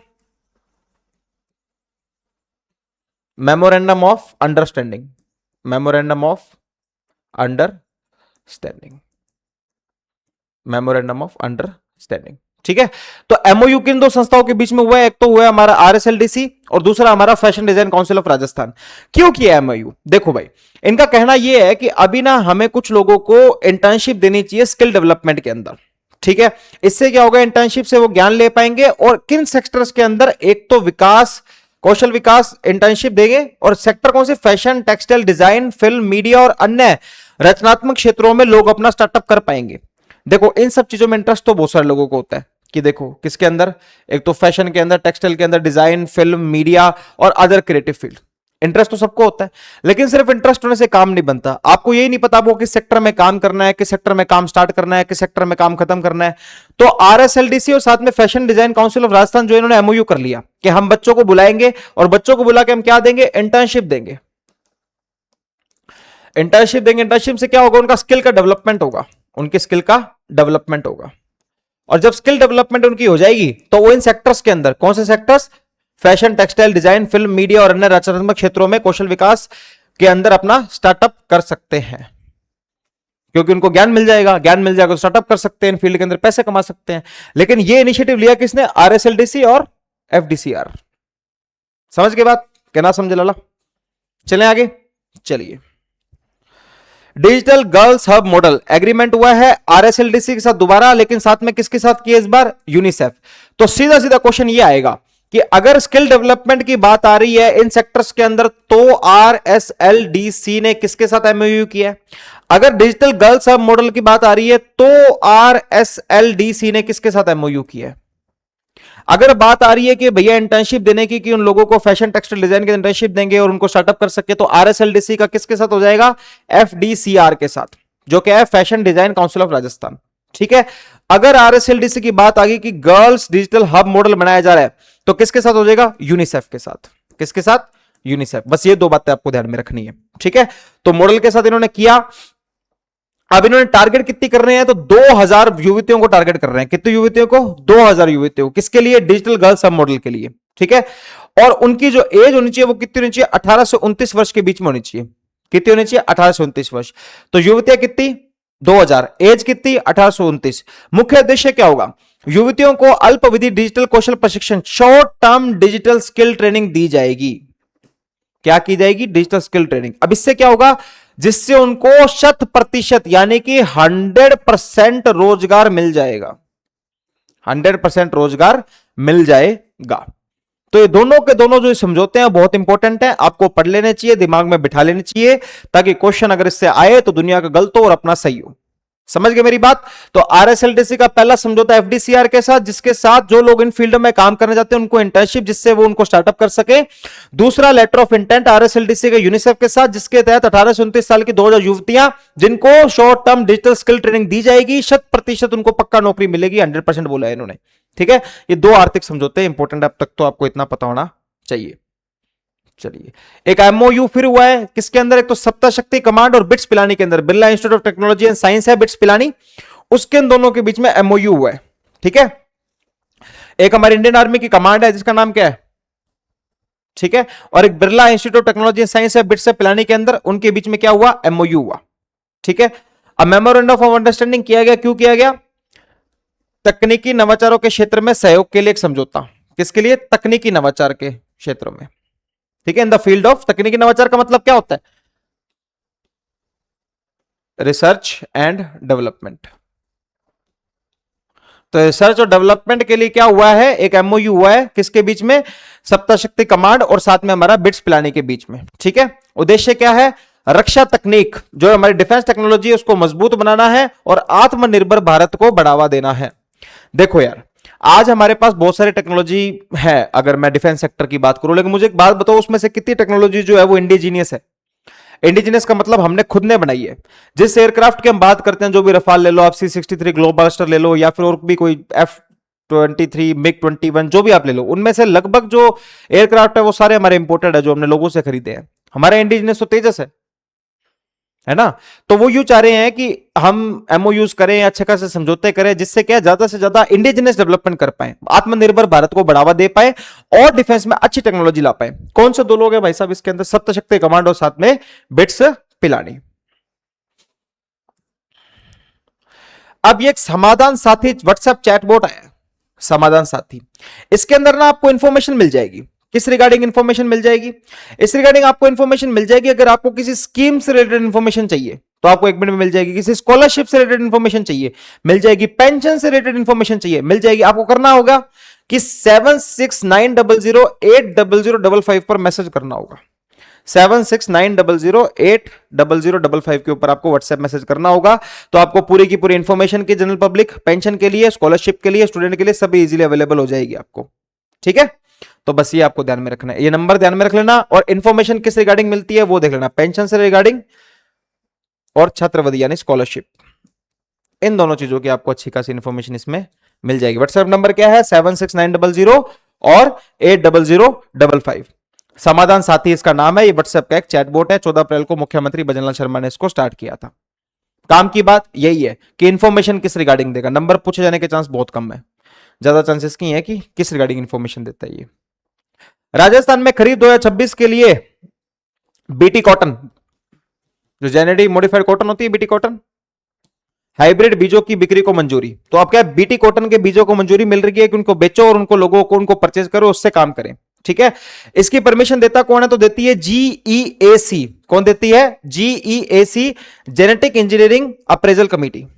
ठीक है, और ये जेनेटिक इंजीनियरिंग अप्रेजल कमेटी किसके अंदर काम करती है? जो हमारे एनवायरमेंट एंड फॉरेस्ट मिनिस्ट्री ना, यूएनएफसीसी, एनवायरमेंट, केंद्रीय पर्यावरण वन एवं जलवायु परिवर्तन मंत्रालय के अधीन जो काम करती है वो है ये union ministry of environment, forest and climate change. ठीक है, यूएनएफसीसी के अंदर काम करती है। उसने इसको परमिशन दे दी है कि बीटी कॉटन के जो बीज है उनको आप अब क्या कर सकते हो? सेल कर सकते हो और सेल करके लोगों को बेच सकते हो, ताकि वो उसको परचेज करो और अच्छे से अपनी उगा पाए। कौन से सीड के टाइप यहां पर मिलेंगे? BG22 और GFM, BG22 और GFM, बीटी कॉटन हाइब्रिड। ठीक है, तो ये बात आपको पता होनी चाहिए। तो हमारे बीटी कॉटन हाइब्रिड सीड्स जो है उनको परमिशन मिल गई है। परमिशन दी जीईएसी ने है, जेनेटिक इंजीनियरिंग अप्रेजल कमेटी, जो कि union ministry of environment, forest and climate change, केंद्रीय पर्यावरण वन एवं जलवायु परिवर्तन मंत्रालय के अधीन काम करती है। कॉटन के दो टाइप इसके अंदर होंगे, बीजी सेकंड और जीएफएम। ये दोनों बात आपको इसके अंदर पता होनी चाहिए, ज्यादा कुछ इसके अंदर हार्ड बात नहीं है। ठीक है, 43rd सारस। कितने सारस बचे हैं हमारे यहां पर?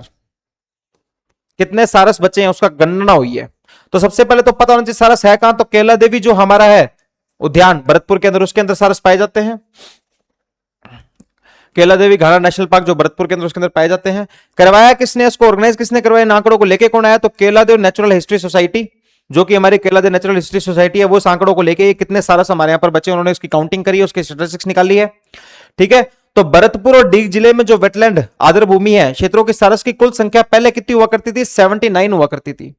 अब वो बढ़ के कितनी होगी, 81, यानी टोटल कितने सारस हो गए, 2 प्लस सारस हमारे यहां पर हो गए। कितने होंगे, 2 प्लस सारस, यानी 2 प्लस क्रेन्स हमारे यहां पर इंक्रीज हो गए हैं। ठीक है, प्लस हमारे यहां पर 22 साइबेरियन स्ट्रोक भी हैं। कितने, 22। पर मेन फैक्ट ये है कि सारस पहले कितने, 79 बढ़ के कितने हो गए, 81, 2 बढ़ गए हैं। और हमारे यहां पर 22 साइबेरियन स्ट्रक्स भी देखने को यहां पर मिल जाते हैं, साइबेरियन सारस भी यहां पर देखने को मिल जाते हैं, लगभग 22। ठीक है, इतनी बात आपको पता होनी चाहिए। इसके ऊपर एक बुक भी लिखी गई है, जिसका बुक का नाम क्या है, इकोलॉजी एंड एनवायरमेंट बायोलॉजी। क्या नाम है, इकोलॉजी एंड एनवायरमेंट बायोलॉजी। उसके ऊपर बुक भी लिखी गई है, जिस बुक के लेखक कौन है, डॉक्टर एम त्रिगुणात और डॉक्टर कृतिका त्रिगुणात। ठीक है, डॉक्टर एम त्रिगुणात और डॉक्टर कृतिका त्रिगुणात, इन दोनों ने मिलकर बुक लिखी है, इकोलॉजी एंड एनवायरमेंट बायोलॉजी। कुल मिला के सारस का काउंट था, पहले कितने सारस हुआ करते थे, 79, अब कितने हो गए, 81। कितने की बढ़ोतरी, 2 प्लस की, और 22 आपको कौन से मिलते हैं, साइबेरियन सारस भी यहां पर मिल जाते हैं। कितने, 22।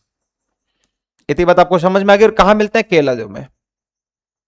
कहां मिलते हैं, केलादेव घाना नेशनल पार्क जो है हमारे को वहां मिल जाएंगे, जो कि कहां पाया जाता है, भरतपुर के अंदर। कहां है, भरतपुर के अंदर। कौन सा सेंसस हुआ था, 23वां।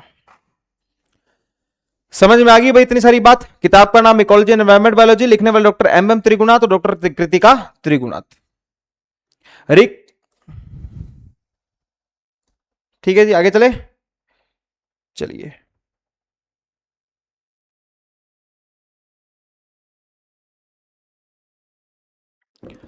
रिकंस्ट्रक्शन एंड मॉडर्नाइजेशन ऑफ भगवान झूलेलाल मंदिर। रिकंस्ट्रक्शन एंड मॉडर्नाइजेशन ऑफ भगवान झूलेलाल मंदिर। तो सबसे पहले तो आपको पता होना चाहिए कि भगवान झूलेलाल का मंदिर है कहां, तो वरुण पथ पे पड़ता है। कहां पर, वरुण पथ। अब ये वरुण पथ हमारा कहां पे भैया, तो वरुण पथ है मानसरोवर में, और मानसरोवर कहां पड़ता है हमारा, जयपुर के अंदर। ठीक है, तो मानसरोवर जयपुर के वरुण पथ के अंदर हमारा एक भगवान झूलेलाल जी का मंदिर है, जिसका रिकंस्ट्रक्शन और मॉडर्नाइजेशन किया जा रहा है, जिसके अंदर लगभग का खर्चा कितना बैठेगा, लगभग 14 करोड़ रुपए का इसका आपका खर्चा बैठेगा। टोटल एरिया जो है वो इसके अंदर कितना है, 1997 स्क्वायर वर्ग किलोमीटर है। बस ये 3-4 बातें आपको ध्यान में रखनी है। पहली बात कि भगवान झूलेलाल मंदिर, उसका रिकंस्ट्रक्शन और मॉडर्नाइजेशन किया जा रहा है। लोकेशन वरुण पथ मानसरोवर के अंदर है। एस्टिमेटेड कॉस्ट जो उसके टोटल लागत लगेगी वो 14 करोड़ रुपए की लगेगी, और टोटल एरिया 1997 वर्ग मीटर का है। कितना है, 1997 वर्ग मीटर का टोटल एरिया है, 14 करोड़ रुपए का है, और वरुण पथ मानसरोवर के अंदर इसका काम सारा किया जा रहा है। तो अगर आपकी इजाजत हो तो इससे आगे चल सकते हैं। बिल्कुल, लो भी क्वेश्चन आ गया, देख लो क्वेश्चन एक बार। अप्रैल 2026 के दौरान राजस्थान में आर्थिक विकास और समझौतों के संबंध में निम्नलिखित कथनों पर विचार कीजिए। डिजिटल गर्ल्स हब मॉडल 2000 युवतियों को डिजिटल कौशल प्रशिक्षण प्रदान करने के लिए आरएसएलडीसी और यूनिसेफ इंडिया के बीच में लेटर ऑफ इंटेंट का परिणाम है। क्या यह बात सत्य है? मैंने आपको बताया था, बिल्कुल। अगर बात हो रही है डिजिटल गर्ल्स हब मॉडल की, तो आरएसएलडीसी ने ही वहां पर एमओयू किया, और साथ में किसके किया है, कहां गया, यूनिसेफ, इसके किया है। ठीक है, तो यह स्टेटमेंट बिल्कुल हमारा क्या हो गया, 100% सही हो गया। आगे चलिए। भारतीय सेना की सप्तशक्ति कमांड ने रक्षा तकनीक को मजबूत करने के लिए आत्मनिर्भर भारत को बढ़ावा देने के लिए बिट्स पिलानी के साथ एमओयू किया है। बिल्कुल भाई साहब, सही बात है। आत्मनिर्भर भारत और डिफेंस को इंक्रीज करने के लिए, आत्मनिर्भर भारत और डिफेंस को इंक्रीज करने के लिए दोनों के बीच में एमओयू हुआ है। ठीक है, 14 अप्रैल 2026 को लॉन्च किया गया समाधान साथी व्हाट्सएप चैटबॉट विशेष रूप से औद्योगिक भूमि रूपांतरण और रिको भूखंडों के बारे में जानकारी देता है। मुझे बताओ, क्या ये जो चैटबॉट हमने पढ़ा था अभी इसके अंदर, क्या वो चैटबॉट इसकी कोई इंफॉर्मेशन देता है क्या? औद्योगिक भूमि रूपांतरण, रिको भूखंडों के बारे में जानकारी प्रदान करता है, या फिर पेंशन और स्कॉलरशिप के बारे में इंफॉर्मेशन देता है? बताओ भाई। तो हम जानते हैं ना कि अगर हम इस चैटबॉट पे मैसेज करेंगे तो हमें पेंशन और स्कॉलरशिप के रिगार्डिंग इंफॉर्मेशन मिलेगी। ये औद्योगिक भूमि रूपांतरण और रिको के बारे में तो मिलेगी नहीं। तो ये क्वेश्चन क्या हो गया, गलत हो गया। तो एलिमिनेशन लग जाएगा यहां पर। तो ये गया और ये गया आंसर सी हो गया। तो चौथा अपने आप ही सही हो गया। देख लेते हैं, जेनेटिक इंजीनियरिंग मूल्यांकन समिति ने परमिशन दे दी है कि आप बीटी कॉटन की सेल कर सकते हो। दो तरह की बीटी कॉटन है, इसके अंदर बीजी सेकंड है और साथ में जीएफएम है। तो बिल्कुल ये स्टेटमेंट भी सही होगा। और हमारा आंसर कौन सा सही हो गया? 1, 2 एंड 4। देख लो भाई इसको एक बार, आपको समझ में आ गया होगा। ठीक है,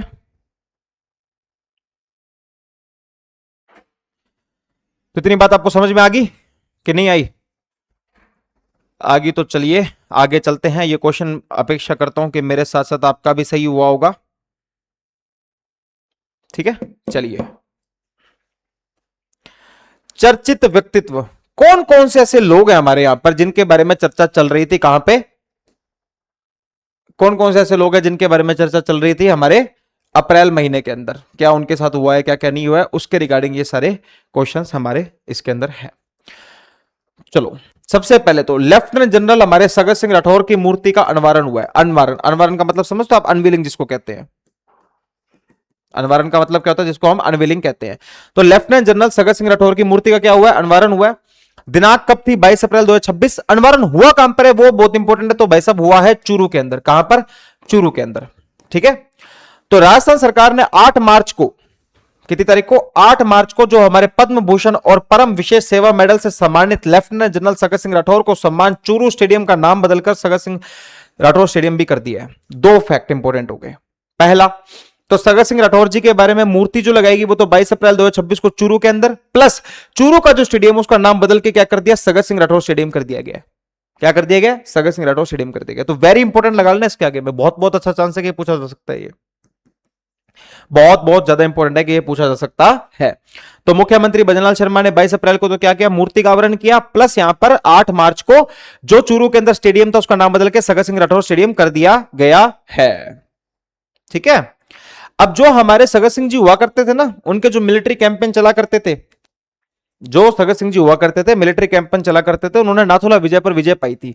इस कारण से उस साइड के जो लोग हैं वो 11 सितंबर को, कब? 11 सितंबर को नाथुला विजय दिवस भी मनाते हैं, because of lieutenant general Sagat Singh Rathore साहब। ठीक है, तो लेफ्टिनेंट जनरल सगत सिंह राठौर की वजह से ही वहां पर नाथुला पास के पास नाथुला विजय दिवस मनाया जाता है। सिक्किम के लोग 11 सितंबर को उसको मनाते हैं। चूरू के स्टेडियम का नाम सगत सिंह राठौर स्टेडियम कर दिया। 22 अप्रैल 2026 को मुख्यमंत्री जी द्वारा चूरू के अंदर ही उनकी मूर्ति का अनवीलिंग भी कर दी गई थी। व्यक्ति का नाम क्या है? Lieutenant general Sagat Singh Rathore. नीचे देवेंद्र कुमार बिश्नोई। ठीक है, हमारे राजस्थान सरकार ने भारतीय पुलिस सेवा के उप निरीक्षक, महा उप निरीक्षक क्या होते हैं? महा उप निरीक्षक, डीआईजी, डेप्यूटी इंस्पेक्टर जनरल, ठीक है, जिनका नाम क्या है? देवेंद्र कुमार बिश्नोई जी। तो राजस्थान सरकार ने भारतीय पुलिस के उप महानिरीक्षक देवेंद्र कुमार बिश्नोई स्तर के अधिकारी देवेंद्र कुमार बिश्नोई को सरदार पटेल पुलिस सुरक्षा एवं आपराधिक न्याय विश्वविद्यालय, जो हमारी सरदार पटेल की जो नाम से जो पुलिस सुरक्षा एवं आपराधिक न्याय विश्वविद्यालय बना हुआ जोधपुर के अंदर, उसके अंदर उनको प्रो वाइस चांसलर नियुक्त कर दिया गया है। वेरी वेरी इंपॉर्टेंट कि आपसे पूछा सकता है कि हाल ही में सरदार पटेल पुलिस सुरक्षा और आपराधिक न्याय विश्वविद्यालय जोधपुर के नए प्रो वीसी किसको बनाया गया है? तो आंसर क्या आएगा? देवेंद्र कुमार बिश्नोई। किस रैंक के अधिकारी हैं? तो डीआईजी रैंक के अधिकारी हैं, उप महानिरीक्षक स्तर के अधिकारी हैं। ठीक है, तो आपको दोनों बातें समझ में आ गई होगी, लेफ्टिनेंट जनरल सगत सिंह जी के बारे में और देवेंद्र कुमार बिश्नोई जी के बारे में भी। चलिए, क्वेश्चन ही आ गया इनका, देख लो भाई क्वेश्चन एक बार।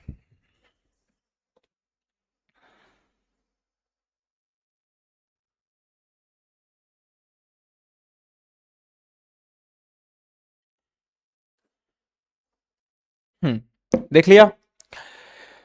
तो अप्रैल 2026 के दौरान चर्चा मेरे राजस्थान के प्रमुख व्यक्तित्वों के संदर्भ में निम्नलिखित कथनों पर विचार कीजिए। मुख्यमंत्री भजनलाल शर्मा ने 22 अप्रैल 2026 को चूरू में लेफ्टिनेंट जनरल सगत सिंह राठौर की मूर्ति का अनावरण किया। बिल्कुल सही बात है, चूरू में किया था, प्लस स्टेडियम का नाम चेंज भी कर दिया था, पर यहां पर सिर्फ इसका मूर्ति का फैक्ट है। आगे चलते हैं।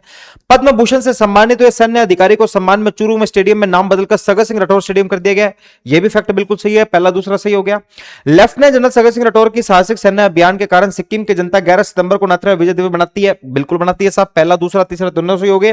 देवेंद्र कुमार बिश्नोई को राजस्थान विश्वविद्यालय जयपुर के प्रो वीसी चांसलर नियुक्त किया गया। बताओ, क्या इनको राजस्थान विश्वविद्यालय जयपुर का प्रो वीसी नियुक्त किया गया है? जोधपुर के अंदर जो राजस्थान पुलिस अकेडमी उसका किया गया है। तो स्टेटमेंट गलत हो गया। चलो जी, चौथा गया तो ये गया और ये गया, ये गया। आंसर क्या हो गया? सी, पहला दूसरा तीसरा।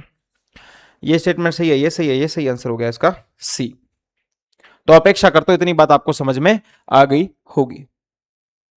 चलिए अब आगे चलते हैं हमारे किस पर, पुरस्कारों पर, अवार्ड्स पर। ठीक है, आइए, क्या है अवार्ड यानी कि पुरस्कार। मैंने कभी चिड़िया नहीं देखी फिल्म, कौन सी, मैंने कभी चिड़िया नहीं देखी। अब इस मैंने कभी चिड़िया नहीं देखी की फिल्म की जो डायरेक्टर है वो कौन है, उषा दशोरा। कौन है, उषा दशोरा। मूवी का नाम क्या है, मैंने कभी चिड़िया नहीं देखी। ठीक है, अब हमारे भारत सरकार का एक संस्कृत मंत्रालय जो हमारी कल्चरल मिनिस्ट्री है, कौन सी, कल्चरल मिनिस्ट्री, ये क्या कराती है, एक दिल्ली इंटरनेशनल फिल्म फेस्टिवल कराती है, उसके इसके अंदर ये नॉमिनेट हुई है। कौन सी मूवी, मैंने कभी चिड़िया नहीं देखी।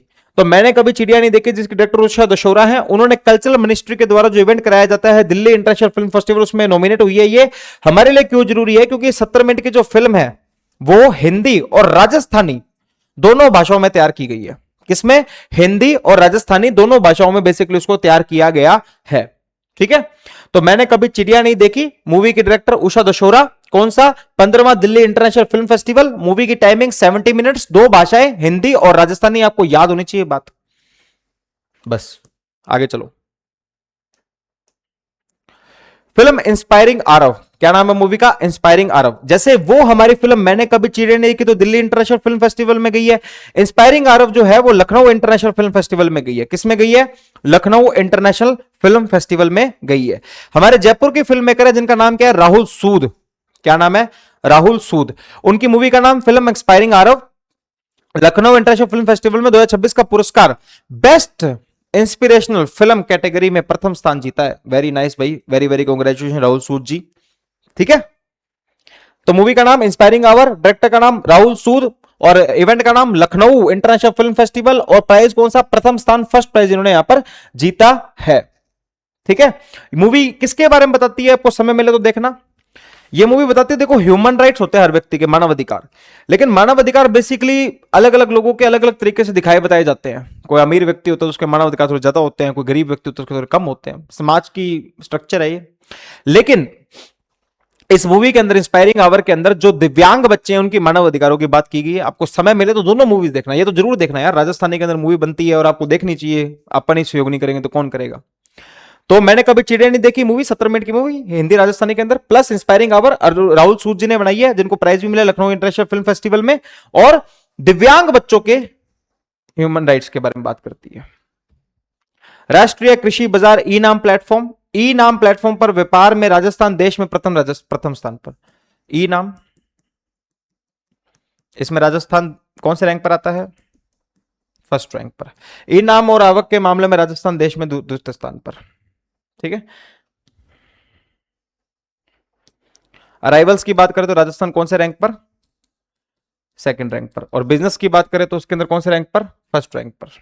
क्वेश्चन पे आ तो देख लो भैया।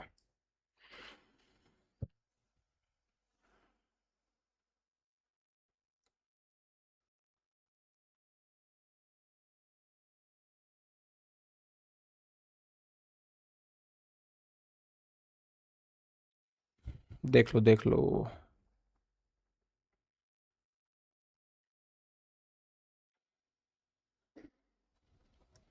चले। प्रमुख रथ अभियान, अरे क्वेश्चन ये रहा, पुरस्कारों के संबंध में लिखित कथनों पर विचार कीजिए। उषा दशोरा की फिल्म मैंने कभी चिड़िया नहीं देखी का चयन 15वें दिल्ली इंटरनेशनल फिल्म फेस्टिवल में 2026 के लिए हुआ है, क्या यह कथन सही है, भाई साहब बिल्कुल सही कथन है, बिल्कुल सही बात है। लखनऊ इंटरनेशनल फिल्म फेस्टिवल 2026 में बेस्ट इंस्पिरेशन फिल्म कैटेगरी में प्रथम पुरस्कार जीतने वाली फिल्म इंस्पायरिंग आवर दिव्यांग बच्चों के मानव अधिकार पर आधारित है, बिल्कुल सही बात है। तो एक और दो दोनों कथन सत्य हो जाएंगे इसके अंदर। आगे चलते हैं, ग्राम रथ अभियान शुरुआत कहां से हुआ था, ऑफिसर ट्रेनिंग सेंटर जो जयपुर के अंदर है वहां से हुआ था। किसने किया था, मुख्यमंत्री भजनलाल शर्मा और भाजपा के राष्ट्रीय अध्यक्ष नितिन नवीन जी ने इसको किया था। किसने, मुख्यमंत्री भजनलाल शर्मा जी ने और हमारे राष्ट्रीय अध्यक्ष नितिन नवीन जी ने। ठीक है, अब इस अभियान के अंदर 13 विभागों को जोड़ा गया। ये फैक्ट इंपॉर्टेंट है, बस ये ध्यान रखना कि आपसे पूछ ले कि ग्राम रथ अभियान के अंदर कितने विभाग है, तो 13 विभाग है। कितने हैं, 13 विभाग, बस ये इंपॉर्टेंट बात ध्यान रखना। तो कितने विभागों को जोड़ा गया, 13 विभागों को इसके अंदर जोड़ा गया है। ठीक है, इस कैंपेन के अंदर हमारा नोडल विभाग कौन सा था उसके बारे में पता होना चाहिए। जो हमारा information and public relation department है सूचना एवं जनसंपर्क विभाग जो है वो इसका नोडल डिपार्टमेंट है ग्राम रथ अभियान का। तो ग्राम रथ अभियान का नोडल डिपार्टमेंट सूचना एवं जनसंपर्क विभाग। ठीक है। अब प्रति ग्राम रथ द्वारा प्रतिदिन 4 से 5 ग्राम पंचायतों में जन जागरूकता कार्यक्रम आयोजित करे जाएंगे। इसके साथ ही लोक कलाकारों द्वारा कला जत्था के माध्यम से संध्या चौपाल कार्यक्रम भी आयोजन करे जाएंगे। 2 टाइप के कार्यक्रम होंगे, जन जागरूकता कार्यक्रम, लोक कलाकारों द्वारा कला जत्था के माध्यम से संध्या चौपाल कार्यक्रम का आयोजन भी किया जाएगा। इस अभियान के तहत प्रदेश के 183 ग्रामीण, कितनी 183 ग्रामीण बहुल विधानसभा क्षेत्र में ग्राम रथों के माध्यम से राज्य की विभिन्न योजनाओं का प्रचार प्रसार भी किया जाएगा। इस अभियान के आयोजन जयपुर में 23 से 25 में तक आयोजित ग्राम 2026 के तहत किया जा रहा है। ये तो कोई काम का पॉइंट नहीं है, बस ये याद रखना। याद रखने वाली बात पहली ये, दूसरी ये, बस कि कितने विभाग हैं और कितने ग्रामीण बहुल विधानसभाएं हैं और कौन कौन से कार्यक्रम किए जाएंगे। और ये अगर इसके बाद भी याद रखना तो कहां हुई थी, बस वो ग्राम रथ अभियान। ठीक है। 27 अप्रैल 2026 को ओटीएस जयपुर में शुरू किया गया। एक 15 दिवसीय अभियान है। इस अधिनियम के तहत 25 विभाग, 25 हैं क्या, बताओ कितने हैं? 13 विभाग है। कितने हैं? 13 विभाग है। तो ये स्टेटमेंट क्या हो जाएगा? गलत हो जाएगा। गलत हो गया तो भाई ये गया, ये गया, ये गया, ये सही हो गया। देख लो, तीसरा पॉइंट सही मिलेगा आपको। इस अभियान का नोडल विभाग सूचना एवं जनसंपर्क विभाग है। बिल्कुल सही बात है भाई साहब। तो पहला स्टेटमेंट सही है, तीसरा स्टेटमेंट सही है, और आंसर कौन सा सही हो गया इसका? सी। आगे चल सकते हैं कि ना चल सकते? चलिए। खेल, स्पोर्ट्स, क्या स्पोर्ट्स, खेल। अब इसके अंदर कुछ लोगों के बारे में नाम दिए हुए हैं, कुछ लोगों को स्पोर्ट दिए होंगे, कुछ एक टाइटल्स वगैरह दिए होंगे। हमें सब पता होना चाहिए। अगर किसी का नाम है तो समझ लेना राजस्थान का व्यक्ति है, कोई महान एक्सेल करके है किस फील्ड में। किसी खेल का नाम आ जाएगा तो उससे समझ लेना राजस्थान का व्यक्ति को जीत के आया, कोई राजस्थान से रिलेटेड करंट अफेयर है। इनको ध्यान से अगर सुन लोगे, 2 बार क्लास को देख लोगे, आपके माइंड में बैठ जाएंगे। और आपके माइंड में बैठ जाएंगे तो स्पोर्ट्स में से आपका क्वेश्चन प्रैक्टिकली गलत नहीं होगा। ठीक है। चलिए, ओजस्व गजराज, कौन? ओजस्व गजराज। अब दिल्ली में स्टेडियम कौन सा है? त्यागराज स्टेडियम। ठीक है। त्यागराज स्टेडियम 15 से 22 अप्रैल तक आयोजित राष्ट्रीय विद्यालय खेल में राजस्थान के ओजस्व गजराज ने मार्शल आर्ट कलरीपयट्टू बताई थी आपको, एक मार्शल आर्ट होती है, अंडर 17 वर्ग में रजत पदक जीता। कौन सा मेडल जीता? रजत पदक जीता। ठीक है। तो सबसे पहले तो क्या? Silver medal. ओजस्व गजराज कौन सा मेडल जीत के आए हैं? सिल्वर मेडल जीत के आए हैं। ठीक है। तो सिल्वर मेडल जीत के किसके अंदर आए? कलरीपयट्टू के अंदर। किसके अंदर? कलरीपयट्टू के अंदर। किसके अंदर? कलरीपयट्टू, एक मार्शल आर्ट होती है। ठीक है। कौन से गेम हुए थे? National school games. बंदे का नाम Ojasv Gajraj, medal silver, Kalaripayattu, national school games. ये 4 पॉइंट आप याद रख लेना। दिल्ली, त्यागराज आपको याद रखने की आवश्यकता नहीं है। अगला, श्रेयांशी जैन। कौन? श्रेयांशी जैन। अब एक हमारे चेस का कंपटीशन हुआ था। किसका? चेस का। कैटेगरी क्या थी? अंडर 8। क्या थी? अंडर 8। तो चेस का कंपटीशन हुआ था, अंडर 8 कैटेगरी थी। उसमें हमारी श्रेयांशी जैन है, जो कहां से बिलोंग करती है? जयपुर से बिलोंग करती है। क्या करती है? जयपुर से बिलोंग करती है। और उन्होंने मेडल कौन सा जीता है? गोल्ड मेडल जीता है। ठीक है। तो श्रेयांशी जैन जयपुर से बिलोंग करती है, गोल्ड मेडल जीता है। चेस खेलती है अंडर 8 कैटेगरी के अंदर। किसके अंदर? अंडर 8 कैटेगरी के अंदर। इसके साथ साथ सर्बिया में एक फीड वर्ल्ड कैडेट एवं यूथ रैपिड एवं ब्लिट्स चेस चैंपियनशिप हुई थी। उनके अंदर उन्होंने अंडर 8 गर्ल्स रैपिड में स्वर्ण पदक भी जीता हुआ है। इसके साथ उन्होंने वर्ल्ड रैपिड चेस चैंपियनशिप में कांस्य पदक यानी ब्रॉन्ज भी जीता हुआ है। ये देख लो एक बार आप, कि उन्होंने गोल्ड मेडल तो जीत लिया अंडर 8 गर्ल्स रैपिड कैटेगरी के अंदर। FIDE world cadet and youth rapid blitz chess championship जो हुई थी, जो कि सर्बिया के अंदर हुई थी, जयपुर की रहने वाली है, और अंडर 8 कैटेगरी के अंदर उन्होंने जीता है। प्लस साथ में उन्होंने ब्रॉन्ज मेडल भी जीत चुके हैं, जो वर्ल्ड रैपिड चेस चैंपियनशिप हुई थी। ठीक है। ये दोनों बातें आपको ध्यान में होनी चाहिए। 2 लोगों को मैंने बता दी, ओजस्व गजराज और श्रेयांशी जैन। आगे चलते हैं। वुशु स्टार कॉम्पिटिशन हुआ। क्या हुआ? Wushu star competition. राजस्थान से प्लेयर यहां पर गए, राजस्थान से प्लेयर गए थे, तो इसके अंदर 2 मेडल जीत के आए, गोल्ड और साथ में सिल्वर। एक ही गोल्ड जीता, एक ही सिल्वर जीता वुशु स्टार प्रतियोगिता के अंदर। किसके अंदर? वुशु स्टार प्रतियोगिता हुई थी, जिसके अंदर हुई कहां थी? यह ध्यान रखना, मॉस्को के अंदर। और मॉस्को कहां पड़ता है? रशिया के अंदर। तो वुशु स्टार प्रतियोगिता हुई मॉस्को रशिया के अंदर, 2 मेडल जीते, एक गोल्ड और एक सिल्वर। जो गोल्ड जीता वो तो शिव नाम का व्यक्ति, उन्होंने जीता 60 किलो कैटेगरी के अंदर, ठीक है। और जो सिल्वर मेडल जीता वो धीरज चौधरी ने जीता 100 किलो कैटेगरी के अंदर, ठीक है। दोनों मेडल ध्यान रखने आपको। तो राजस्थान के 2 ही मेडल आए, एक गोल्ड और एक सिल्वर। गोल्ड जो आया वुशु के अंदर वो तो 60 किलो कैटेगरी में शिव जीत लाए, और सिल्वर जो आया वो 100 किलो कैटेगरी में हमारे धीरज जीत लाए। प्रतियोगिता कहां हुई थी? मॉस्को रशिया के अंदर। अगले आ जाओ, ख्वाई शर्मा के अंदर, ठीक है। चलो, एक आईएसएसएफ, कौन सा? आईएसएसएफ जूनियर वर्ल्ड कप होता है। कौन सा? ISSF junior world cup. इस आईएसएसएफ जूनियर वर्ल्ड के अंदर ख्वाई शर्मा जो कहां से बिलोंग करते हैं? जयपुर के अंदर बिलोंग करती हैं। वो मेडल जीत के आई हैं। क्या जीत के आई हैं? मेडल जीत के। नाम क्या है? ख्वाई शर्मा, जयपुर के हैं। आईएसएसएफ वर्ल्ड कप हुआ था। अब सवाल ये, आईएसएसएफ वर्ल्ड कप हुआ कहां पर था? तो भाई साहब ये हुआ था कायरो इजिप्ट के अंदर। कहां पर हुआ था? कायरो इजिप्ट के अंदर, ठीक है। जयपुर की निशानेबाज ख्वाई शर्मा ने 19 से 27 अप्रैल तक कायरो मिस्र के आयोजित आईएसएस जूनियर वर्ल्ड कप में भारतीय टीम का प्रतिनिधित्व किया। इस वर्ल्ड कप में हिस्सा लेने वाले राज्य के एकमात्र शूटर है। ये लो, समझ गए बात कि जो आईएसएसएफ का जूनियर वर्ल्ड कप हुआ है कायरो इजिप्ट के अंदर, उसमें राजस्थान से जाने वाली लौती महिला कौन है? Khwai Sharma. Only from Rajasthan, only from Rajasthan. ISSF junior world cup, ठीक है, जो हुआ कहां पर था?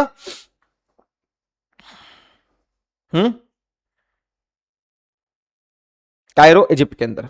चलिए, all India university handball championship, ये वेरी इंपॉर्टेंट लगा देना इसके ऊपर थोड़ा सा यार, है ना, मेरे को लगता है पूछा जा सकता है। All India university handball championship, ठीक है।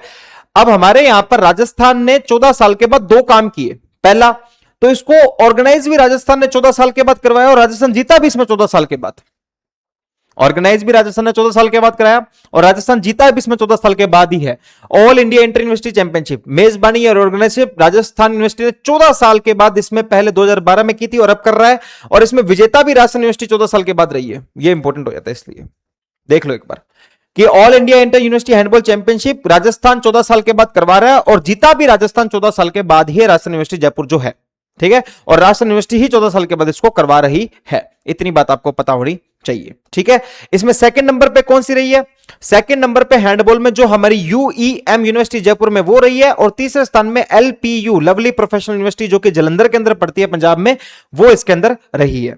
अगर आपसे पूछ लिया जाए कि all India university handball championship जो कि 14 साल के बाद राजस्थान विश्वविद्यालय ने कराई और 14 साल के बाद राजस्थान विश्वविद्यालय ही जीता, उसके अंदर प्लेयर ऑफ द टूर्नामेंट कौन रहे हैं? तो उनका नाम है दिनेश हुड्डा जो कि राजस्थान यूनिवर्सिटी से ही है, और सर्वश्रेष्ठ गोलकीपर कौन रहे हैं? हरपाल जो कि यूईएम जयपुर से बिलोंग करते हैं। देख लो इसको एक बार कि भैया हमारे यहां पर ऑल इंडिया यूनिवर्सिटी चैंपियनशिप हुई थी जो कि 14 साल के बाद राजस्थान यूनिवर्सिटी करा रही है। इसके अंदर जीती भी 14 साल के बाद राजस्थान यूनिवर्सिटी है, उपविजेता यूईएम आई है, थर्ड नंबर पे हमारी लवली प्रोफेशनल यूनिवर्सिटी आई है। इसके अंदर जो हमारे प्लेयर ऑफ द टूर्नामेंट रहे हैं वो दिनेश हुड्डा रहे हैं जो राजस्थान विश्वविद्यालय से हैं, और जो सर्वश्रेष्ठ गोलकीपर रहे हैं वो हरपाल रहे हैं जो कि यूईएम यूनिवर्सिटी से है। 16वीं जूनियर स्तरीय महिला हॉकी प्रतियोगिता, ठीक है, तो कौन सी हुई है? 16th junior state level women's hockey tournament हुआ है। इवेंट कहां हुआ है? सूरज मैदान के अंदर, आदर्श नगर जयपुर में जो पड़ता है। विनर इसके अंदर फलौदी है, रनर अप याद रखना बहुत इंपॉर्टेंट है, हनुमानगढ़। रनर अप क्या है? हनुमानगढ़। अब सवाल आपसे पूछने वाला होना चाहिए हनुमानगढ़ क्यों इंपॉर्टेंट है? हनुमानगढ़ से इसलिए वेरी इंपॉर्टेंट। ये नहीं भूलना, कुछ भी भूल जाना तुम, कुछ भी ये नहीं भूलना कि 16 junior state level women hockey tournament second number पे कौन रहा? हनुमानगढ़। फर्स्ट पे फलौदी। फर्स्ट तो कोई बात नहीं, ठीक है। हुआ कहां था? सूरज मैदान, आदर्श नगर जयपुर के अंदर। चले, under 17 cricket tournament national tournament हुआ। कहां हुआ? एक जगह पड़ते तेलंगाना के अंदर, जडचेरला। क्या है? जडचेरला। और जिसमें विजेता कौन रहा? फर्स्ट नंबर राजस्थान, और सेकंड नंबर पर कौन रहा? आंध्र प्रदेश। ये भी इंपॉर्टेंट हो जाता है कि राजस्थान इसके अंदर फर्स्ट आया। जिसके अंदर भी राजस्थान फर्स्ट आ रहा है तो मैक्सिममली वो चीजें इंपॉर्टेंट हो ही जाती है। तो अंडर 17 क्रिकेट राष्ट्रीय टूर्नामेंट जज चेरला के अंदर तेलंगाना के अंदर हुआ, जिसमें विजेता राजस्थान रहा और उपविजेता सेकंड नंबर पे आंध्र प्रदेश रहा। आर्यन नेहरा एक हमारे सिक्कर के व्यक्ति हैं जो कि जर्मनी में एक हमारे टूर्नामेंट हुआ था, 800 मीटर की फ्री स्टाइल स्विमिंग इवेंट हुआ था। क्या हुआ था? 800 metre free style swimming event, जिसमें सिक्कर के आर्यन नेहरा ने ब्रॉन्ज मेडल जीता है। वेरी नाइस भाई, ठीक है। तो 800 मीटर की रेस हुई थी, स्विमिंग हुई थी, जर्मनी के अंदर हुई थी, जिसमें आर एन नेहरा जो कहां के सिक्कर के जो क्या मेडल जीत के लाए हैं, ब्रॉन्ज मेडल जीत के लाए हैं।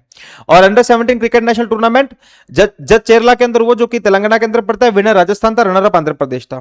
ठीक है, चलिए under 12 future stars cup, under 12 future stars cup, under 12 का फ्यूचर स्टार्स कप हुआ है।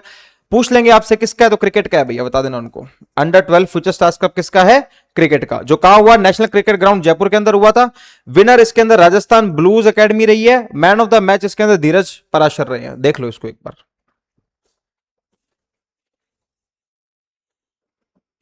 तो आर एन नेहरा का पता हो तो जर्मनी के अंदर 800 मीटर की रेस मार के उसके अंदर ब्रॉन्ज मेडल। अंडर 17 क्रिकेट राष्ट्रीय टूर्नामेंट हुआ, राजस्थान फर्स्ट पे और आंध्र प्रदेश सेकंड पे।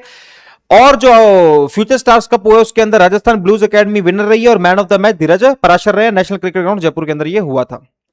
32nd national master table tennis championship हुई थी, करवाया किसने था इसको, तो पुणे के अंदर एक छत्रपति शिवाजी स्पोर्ट्स कॉम्प्लेक्स है, उसने इसको द्वारा कराया गया था। 24 अप्रैल से 4 मई तक चला था। राजस्थान का प्रतिनिधित्व किसके अंदर किया था टेबल टेनिस के अंदर, वो नाम इंपॉर्टेंट है, श्री राजीव अग्रवाल जी ने।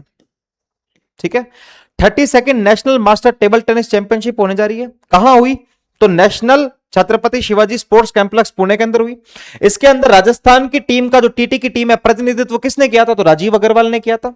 ठीक है, विशेष तथ्य, राजीव अग्रवाल पहले भी 2015 में टीटी के अंदर स्वर्ण पदक जीत चुके हैं। समझ गए, तो नाम क्या याद रखना, national master table tennis tournament के अंदर राजीव अग्रवाल। और हुई कहां पर थी ये, पुणे के अंदर, छत्रपति शिवाजी स्पोर्ट्स कॉम्प्लेक्स के अंदर। 17वीं कन्नी थर्मल ट्रॉफी, यह ट्रॉफी, अब इससे एक ही सवाल पूछा सकता है आपसे, कन्नी थर्मल ट्रॉफी आई तो किसके रिलेटेड ट्रॉफी है, तो आपको पता होना चाहिए क्रिकेट से रिलेटेड ट्रॉफी है ये। ठीक है, कन्नी थर्मल ट्रॉफी जो है 17 वो किससे रिलेटेड है, तो आपको पता होना चाहिए वो क्रिकेट से रिलेटेड ट्रॉफी है। किससे रिलेटेड, क्रिकेट से रिलेटेड। ठीक है, और ये कन्नी थर्मल ट्रॉफी हुई कहां थी, तो भाई साहब जयपुर में हुई थी। कहां हुई थी, जयपुर में हुई थी। ठीक है, एक अखिल भारतीय अंतरराष्ट्रीय स्कूल स्तर का टूर्नामेंट, इसमें याद मत रखना। पूछा जाएगा तो ये पूछा जाएगा कि कन्नी थर्मल ट्रॉफी जो है वो किस चीज से रिलेटेड है, कि कन्नी थर्मल ट्रॉफी किस चीज से रिलेटेड है, तो आपको पता होना चाहिए ये ट्रॉफी हमारी क्रिकेट से रिलेटेड है और इसका आयोजन जो होता है जयपुर में होता, स्कूल लेवल की ट्रॉफी है, क्रिकेट की ट्रॉफी है।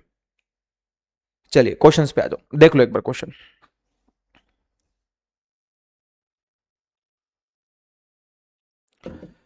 जयपुर की निशानेबाज ख्वाहिश शर्मा मिस्र कायरो में आयोजित आईसीसी जूनियर वर्ल्ड कप में भारत की प्रतिनिधित्व करने वाले राज्य की एकमात्र शूटर थी। बिल्कुल भाई साहब, ये कथन एकदम सत्य, एकमात्र थी ये। जयपुर में आयोजित 16वीं जूनियर राज्य स्तरीय महिला हॉकी प्रतियोगिता में फलोदी ने हनुमानगढ़ को हराकर खिताब जीत लिया। बिल्कुल भाई साहब, मैंने आपको बताया था जब ये बात आएगी तो फर्स्ट नंबर पे फलोदी रहा, दूसरे पर हनुमानगढ़ रहा, तो ये कथन भी सही है। तेलंगाना में जज चेरला में आयोजित अंडर 17 क्रिकेट राष्ट्रीय टूर्नामेंट में राजस्थान ने आंध्र प्रदेश को हराकर जीत दर्ज की थी। बिल्कुल भाई साहब, टूर्नामेंट हुआ था, क्रिकेट का टूर्नामेंट था, अंडर 17 का है, राजस्थान इसमें फर्स्ट आया था, आंध्र प्रदेश सेकंड आया, तो ये स्टेटमेंट भी सही हो गया। जयपुर में राजीव अग्रवाल 32वें national master table tennis championship में राजस्थान मास्टर टीम्स का प्रतिनिधित्व करने के लिए चुना गया था। बिल्कुल सही बात है, जयपुर से गए थे, राजीव अग्रवाल ही गए थे, मैंने आपको बोला था इनके नाम को याद रखना। चलिए, 17वें कन्नी थर्मल ट्रॉफी का एक अखिल भारतीय अंतर से स्कूल टूर्नामेंट है, फुटबॉल के खेल से संबंधित है। बताओ क्या ये फुटबॉल के खेल से संबंधित है क्या? 17वां कन्नी थर्मल अभी पढ़ाया था आपको, किससे संबंधित है? क्रिकेट से। तो ये क्वेश्चन गलत हो गया। तो ऐसा कोई स्टेटमेंट है क्या जो पहला दूसरा तीसरा चौथा सही बताता हूं? बिल्कुल ये रहा, पहला दूसरा तीसरा चौथा, क्योंकि पांचवा गलत हो गया है। चलिए अभी हमारी लास्ट के 2-3 रह गए हैं बस, मिसलेनियस खत्म करते हैं इसको। डीडवाना कुचामन में राजस्थान के पहले एकत्रित सैनिक कल्याण परिषद की स्थापना की गई है। Rajasthan first integrated sainik welfare council कहां एस्टेब्लिश की है? डीडवाना कुचामन। Very important. अगर आपसे कोई पूछ ले कि राजस्थान की पहली इंटरनेशनल सैनिक वेलफेयर काउंसिल कहां एस्टेब्लिश की गई है, तो आपको आंसर क्या होना चाहिए? डीडवाना कुचामन। स्टेट का पहला बटरफ्लाई पार्क, राज्य का पहला बटरफ्लाई पार्क कहां बनाया जा रहा है? उदयपुर के अंदर। राज्य का पहला बटरफ्लाई पार्क कहां बनाया जा रहा है? उदयपुर के अंदर। कुल 189 प्रजातियों में से 80 प्रजातियां जो है वो कलरफुल बटरफ्लाई की हैं। किसकी हैं? कलरफुल बटरफ्लाई की हैं। ठीक है, टोटल प्रजातियां तो कितनी है बटरफ्लाई पार्क में? 189, उसमें से 80 किसकी है? कलरफुल बटरफ्लाई की। राज्य का पहला बटरफ्लाई पार्क है, कहां बन रहा है? उदयपुर के अंदर। और राजस्थान का पहला सैनिक वेलफेयर काउंसिल कहां बन रही है? डीडवाना कुचामन के अंदर। ठीक है, चलिए अब इंडिया की जस्टिस रिपोर्ट आई है। ठीक है, जस्टिस रिपोर्ट। अभी जस्टिस रिपोर्ट किससे आई है? उपभोक्ता संरक्षण से आई है, यानी कंज्यूमर प्रोटेक्शन से रिलेटेड, कि हमारे यहां पर राजस्थान में कंज्यूमर कितना सुरक्षित है कि नहीं है, क्या उसको ठगा जाता है कि नहीं जगा जाता है, क्या वो स्कीम्स का फायदा उठा पा रहा है कि नहीं उठा पा रहा है, कुल मिला के बढ़ रहा है कि पिस रहा है, सब कुछ इस रिपोर्ट के अंदर है। ठीक है, तो राजस्थान में इंडिया जस्टिस रिपोर्ट में देश के बड़े राज्यों में तीसरा स्थान है बस। तो ये रहा इंडिया। इंडिया में क्या रहे बड़े राज्य, उन बड़े राज्यों में राजस्थान का कौन सा स्थान है, तीसरा। रिपोर्ट कौन सी है, इंडिया जस्टिस रिपोर्ट। किससे रिलेटेड होती है, कंज्यूमर प्रोटेक्शन से, उपभोक्ता संरक्षण से। इतनी ही बातें आपको याद में रखनी है। ठीक है, this achievement was given to state on 11 parameters including budgetary provisions. ज्यादा नहीं पढ़ना, बस कितने पैरामीटर मापदंडों पे दी जाती है रिपोर्ट है, 11 मापदंडों पे, बस इतना ध्यान रख लेना। ठीक है, तो इंडिया जस्टिस रिपोर्ट राजस्थान का बड़े शहरों में तीसरा, कंज्यूमर प्रोटेक्शन की रिपोर्ट और 11 मापदंडों पे, यानी कि 11 इसके अंदर पैरामीटर्स देखे थे रिपोर्ट देने से पहले। चलिए, विश्व पृथ्वी दिवस कब आता है, वर्ल्ड अर्थ डे। वर्ल्ड अर्थ डे कब आता है बताओ, 22 अप्रैल को। वर्ल्ड अर्थ डे 22 अप्रैल को। काम की बात इसके अंदर एक ही है कि वर्ल्ड अर्थ डे की थीम क्या है, तो हमारी शक्ति हमारा ग्रह, आवर पावर आवर प्लेनेट। और थीम मैं पहले भी बोलता हूं, इंग्लिश में याद किया करो, हिंदी में मत पढ़ा करो, इंग्लिश में। ठीक है, तो थीम क्या है, our power our planet, earth day 22 April. Chief minister Bhajanlal Sharma met Danish ambassador, क्या नाम है, Rasmus Abildgaard Kristensen. Rasmus Abildgaard Kristensen, chief minister residence 28 April 2026। ठीक सही है, देखना हो तो देख लेना, कोई ज्यादा इसके अंदर बात वो है नहीं। ठीक है, तो इतनी बात आपको समझ में आ गई होगी। आगे चलते हैं, इसका क्वेश्चन देख लो आप।